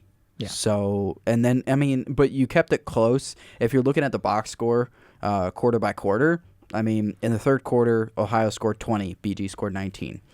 Ohio scored 16 to BG's 15 in the fourth quarter. So, like, that first half where Ohio really just they were the like in the second quarter, but BG only scored 7. Yeah, you're now trying to dig yourself out of a hole that is already too deep, and you're using a toy sand shovel like you use at the beach. It wasn't looking good. But like Kohler getting her 1,000, very congratulations to her. That is a very big achievement for being a junior. Yeah, in D1 basketball. Congratulations to her. Leaders for the Falcons, you had Gherkin scoring 10 points, Miller scoring 10 points, Fern scoring 9 points, and Kohler scoring 8. That was for the Falcons. For the Bobcats, kind of what we were saying at the beginning of the show, Ronaldo scoring 26 and Tabling scoring 20. Those were our two Falcon Media Sports Network's like opponents to watch, basically. And I haven't pulled up Tabling's full stats, but from the 3-point line, Tabling scored. She was 1 for 3 in 1 for 2 in 3 points made. Like, she wasn't really scoring a lot from the 3-point, but still like a super big threat in the paint. Yeah, 100%. I really the one that stuck out to me was Bella Ronaldo. I mean, 6 for 9 from 3-point range is fantastic in a college basketball game. So for her to have 26 points, she also had 4 steals, which I'm assuming led the game in steals. Actually, she was tied with Janae Donahue for steals. But, I mean, just overall, they just played better. Yeah, absolutely. And then if you look at the MAC standings now, that puts Bowling Green at 11-7 and Ohio at 12-5. So they're going to kind of stay where they're at in the standings, but we're getting to that back half of the season. We've said it a couple times on the broadcast. There's only 12 games left, 11 of those being MAC games. You really got to start fighting for your spots. Top 8 make the tournament. You don't want to be a lower seed and take on a Ball State or a Miami who are both undefeated in MAC play. You want to, in my opinion, in these kind of tournaments, you want to be in that middle range, take on opponents that are very similar to you, and not have to fall. I mean, you're taking on, in the next couple of weeks, you have UMass, who's at the top right now, top 3 in MAC. Then you're traveling to UMass. Then you're coming back home for Akron. Then you're traveling a short little distance to Savage Arena in Toledo for the last game of the month. So I mean, you've really something you gotta be looking forward to or looking at whenever you are a Falcon. Just in these upcoming games, I mean, you got UMass, who's a big powerhouse, and then your rival in these next 3 games. But we have Adam Duffin with his coach interview in the Stroh Center. How you doing out there, Adam? Good, Gavin, as we are still waiting a little bit here for our interview, as we will have Lauren Gherkin here post-game, as well as Falcon Media Sports Network's Lucas Kleinmeyer, Trey Kennedy, Dan Ridenauer, who's alongside me for the broadcast. They will be in the post-game presser where Paige Kohler will speak, most likely after reaching 1,000 points, as the Falcons lost 82-57.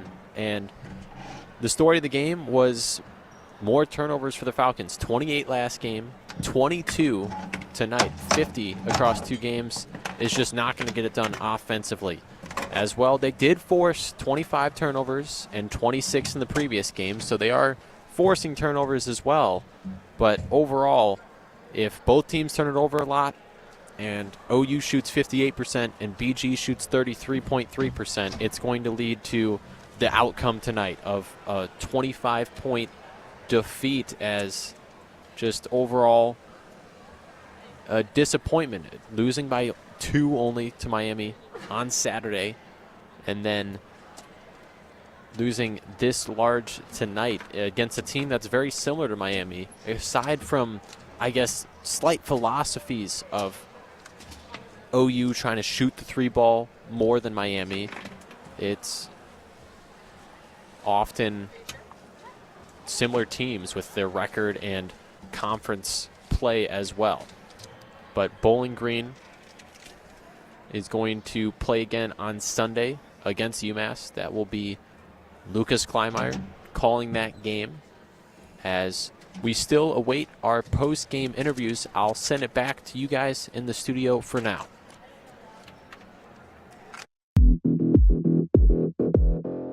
I'm Levi Gazaric, a senior tight end, and my Falcon 4 camp essentials are electrolytes, a gallon of water, sunflower seeds, and Nerds gummy clusters. Go Falcons.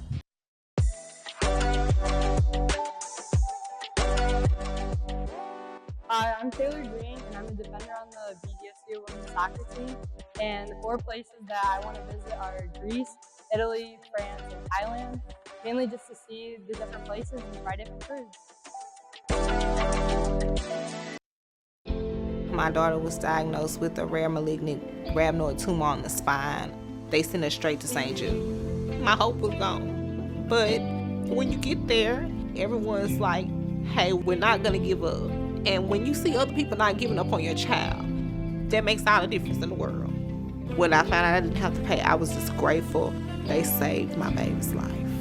Finding cures, saving children. Learn more at stjude.org. You are listening to Falcon Media Sports Network's women's basketball coverage on WBGU 88.1 FM. Back in here in the studio at the Cooling Center, Gavin Gillen and Noah Seeley for your wrap-up as we await Adam Duffin's interview. Just some around the MAC that happened today.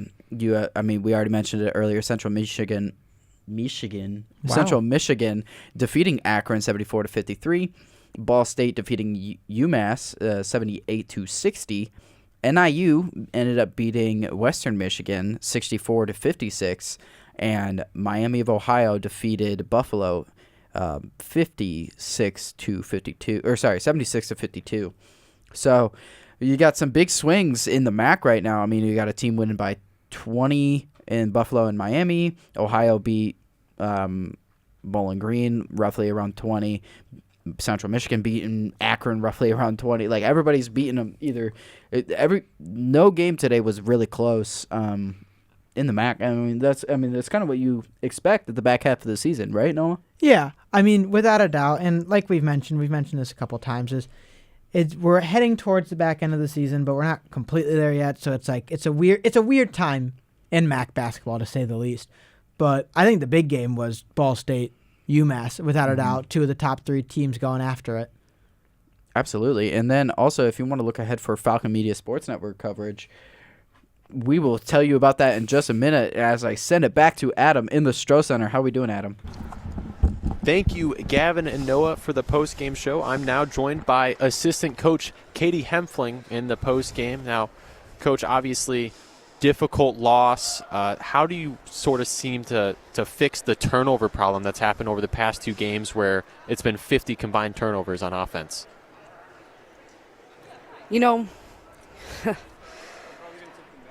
I think for us it comes from, we have to be more focused and realize, what we're actually doing in the play to make that play. I think, we practice the reads that we're going to make during games, and so we have to translate that from practice to actually in game time and live play. I think that's the biggest thing for us. And I just think, we just have to keep the ball moving and keep player movement, because when we have ball movement and player movement, our turnovers aren't as bad. What was it, in the second half we only had 5 turnovers? I think it might have been 8. It might have gone up towards the end. 8. That's fine. If I remember, it's 14 at half. But it was way better than what we had in the first half. And, I think the first half was the tail of the whole game. We only scored 7 points in the second quarter. It's going to be really hard to win a game like that. Now, on the flip side, defensively over the past 2 games, you forced 51 turnovers. You have actually been positive in the turnover battle. So how impressive is it with your defense producing all these mistakes for the other teams? I think it's great that we can rely on our defense. I think our offense just has to come around, and it has to come around quick. Yes, we have a good amount of season left, but there comes a point where we have to take that turn. We have to start capitalizing. When we do get turnovers, we have to value the ball more, and I think that's just what we're going to be working on. Now, over the past 3 games, Lauren Gherkin in each one has had at least double figures. How it's continued for her, where she's been able to get the shot going and whatnot. How important is it to keep her engaged offensively and get her going in these games to try to turn it around? I think it's super important, but I think she can be more of a dynamic player than what she has shown so far of putting it on the floor and making reads. I think that's one thing that we're going to have to work on with her, besides just being a spot-up shooter, because I think she's more versatile than that, in my opinion. So I think we need to be able to work off of that, work off of her shot fake, and, try to get to the rim and, just build her confidence and her wanting the ball too. I think, especially, like you said, she's been having double-digit scoring nights for us, which is big, but then she needs to be able to keep that consistent as well. And then Paige Kohler got to the 1,000-point mark immediately in the game. It was within the first minute. How great was it to see her achieve that mark? I'm just so proud of her. The last 2 years when I wasn't here on staff, but just watching and being an alum, I'm so proud of her for sticking with it and playing as hard as she can. I'm very proud to be associated with her as an alum, now as her coach and mentor. But I'm really proud of all the hard work she's put in, and I think she's just really stuck to it and believed in Coach and what he has done here. And I think she continues to believe, she continues to be a leader for us, and she just needs to be able to keep that consistent from here on out. Okay, well, thank you for joining us in the post game, and so best much. of luck on Sunday against UMass. I appreciate it. Thank you. You're fine. As all.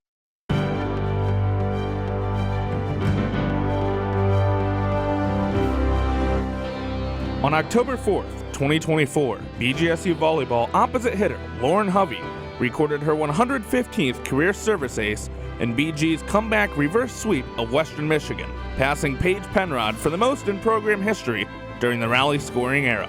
Falcon Media Sports Network's Chaz McNeil had the call of the historic moment on WBGU 88.1 FM. And that will make history.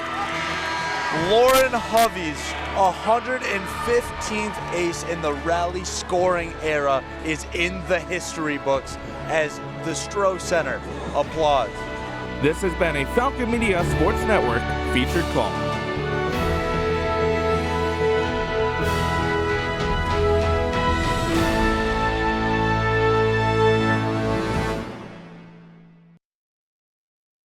Millions of people all over the world go hungry, while we waste our land and water resources.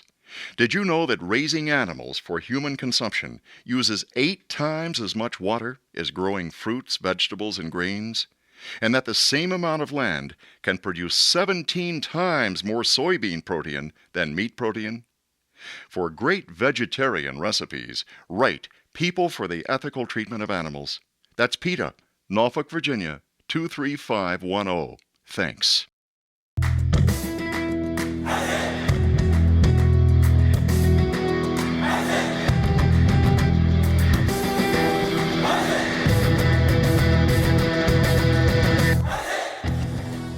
Are you a fan of BG Falcon Media and the Falcon Media Sports Network? You can show your support for BGSU student media by donating at the bottom of the page of stories on bgfalconmedia.com.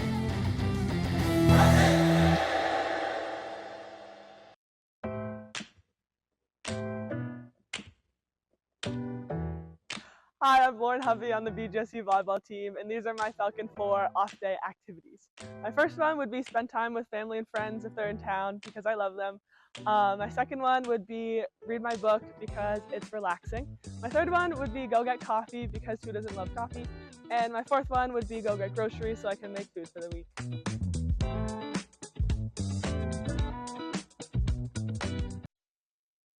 Hi, this is Christina Ricci with RAIN.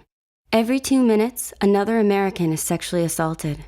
If you or someone you know has been sexually assaulted, you are not alone. Help is just a call or click away through the National Sexual Assault Hotline. Please call 1-800-656-HOPE, that's HOPE, or visit RAIN.org, that's RAINN.org. Brought to you by RAIN and this station.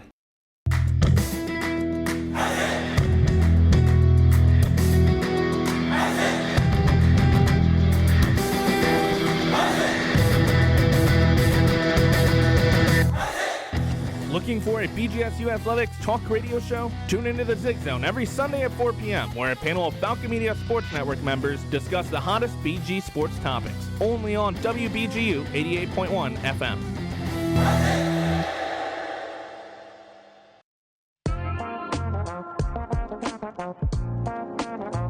This is Grant Balser from BGSU Men's Soccer, and these are my favorite 4 artists. I'm going to start off with number 1, MF. Big fan of his for a long time. Just gets me in my feels a little bit. Number 2, T Grizzly. Great go-to game day artist. Number 3, Young Boy, Never Broke Again. Just like T Grizzly, just gets me ready for game days. And number 4, I'm going to go with Sada Baby, just because that is just... That gets you all over the place. Yeah.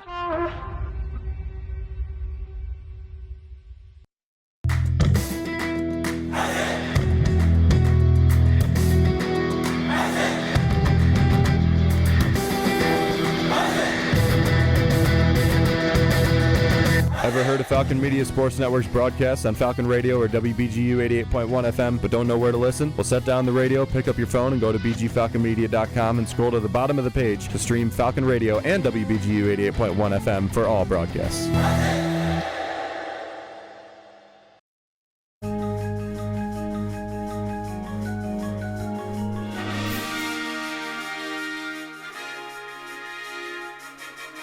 BGSU Gymnastics seeks their first win in the season as the Falcons head east to Ithaca, New York on Sunday, January 25th.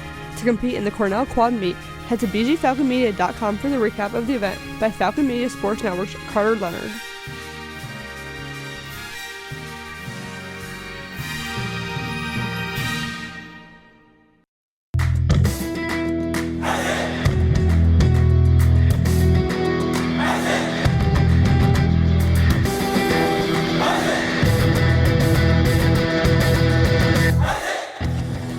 Unlike other local sources, Falcon Media Sports Network and BG Falcon Media will never charge a paywall to view our content. However, if you are looking to support student media, you can donate at the bottom of our stories on bgfalconmedia.com.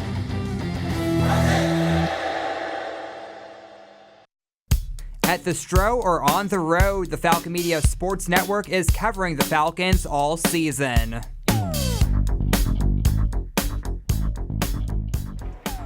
Welcome back to the Stro Center as I'm joined by our BG Falcon Media Food and Drink Guide player of the game, Lauren Gherkin. Now, Lauren, obviously a tough loss overall for you guys. Now, how do you sort of find this offensive rhythm again?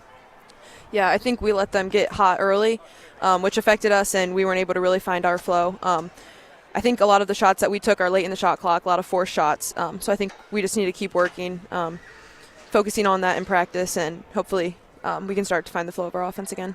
Now, positive defensively, you have forced 51 turnovers over the past 2 games. You had a couple blocks tonight as well.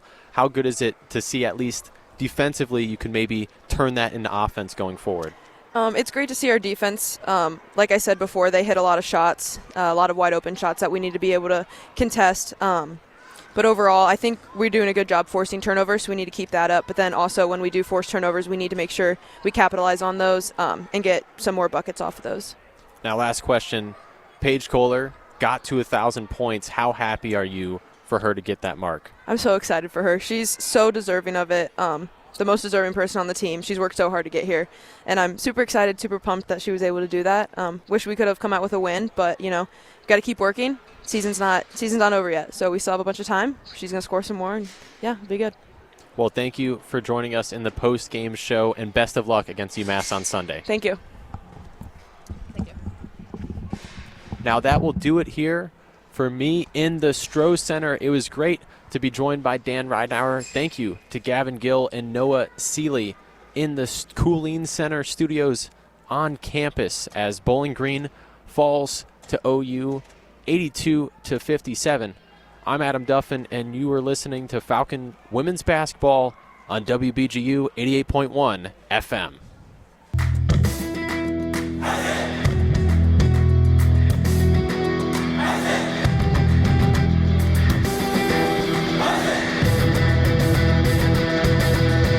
Hey everybody, this is Kevin Hutchinson, host of The Swoop. And this is Brooke Blake, executive producer for The Swoop. The Swoop is BG24's sports talk show about all things BGSU athletics. New episodes come out every Thursday at 6 p.m. at bgfalconmedia.com.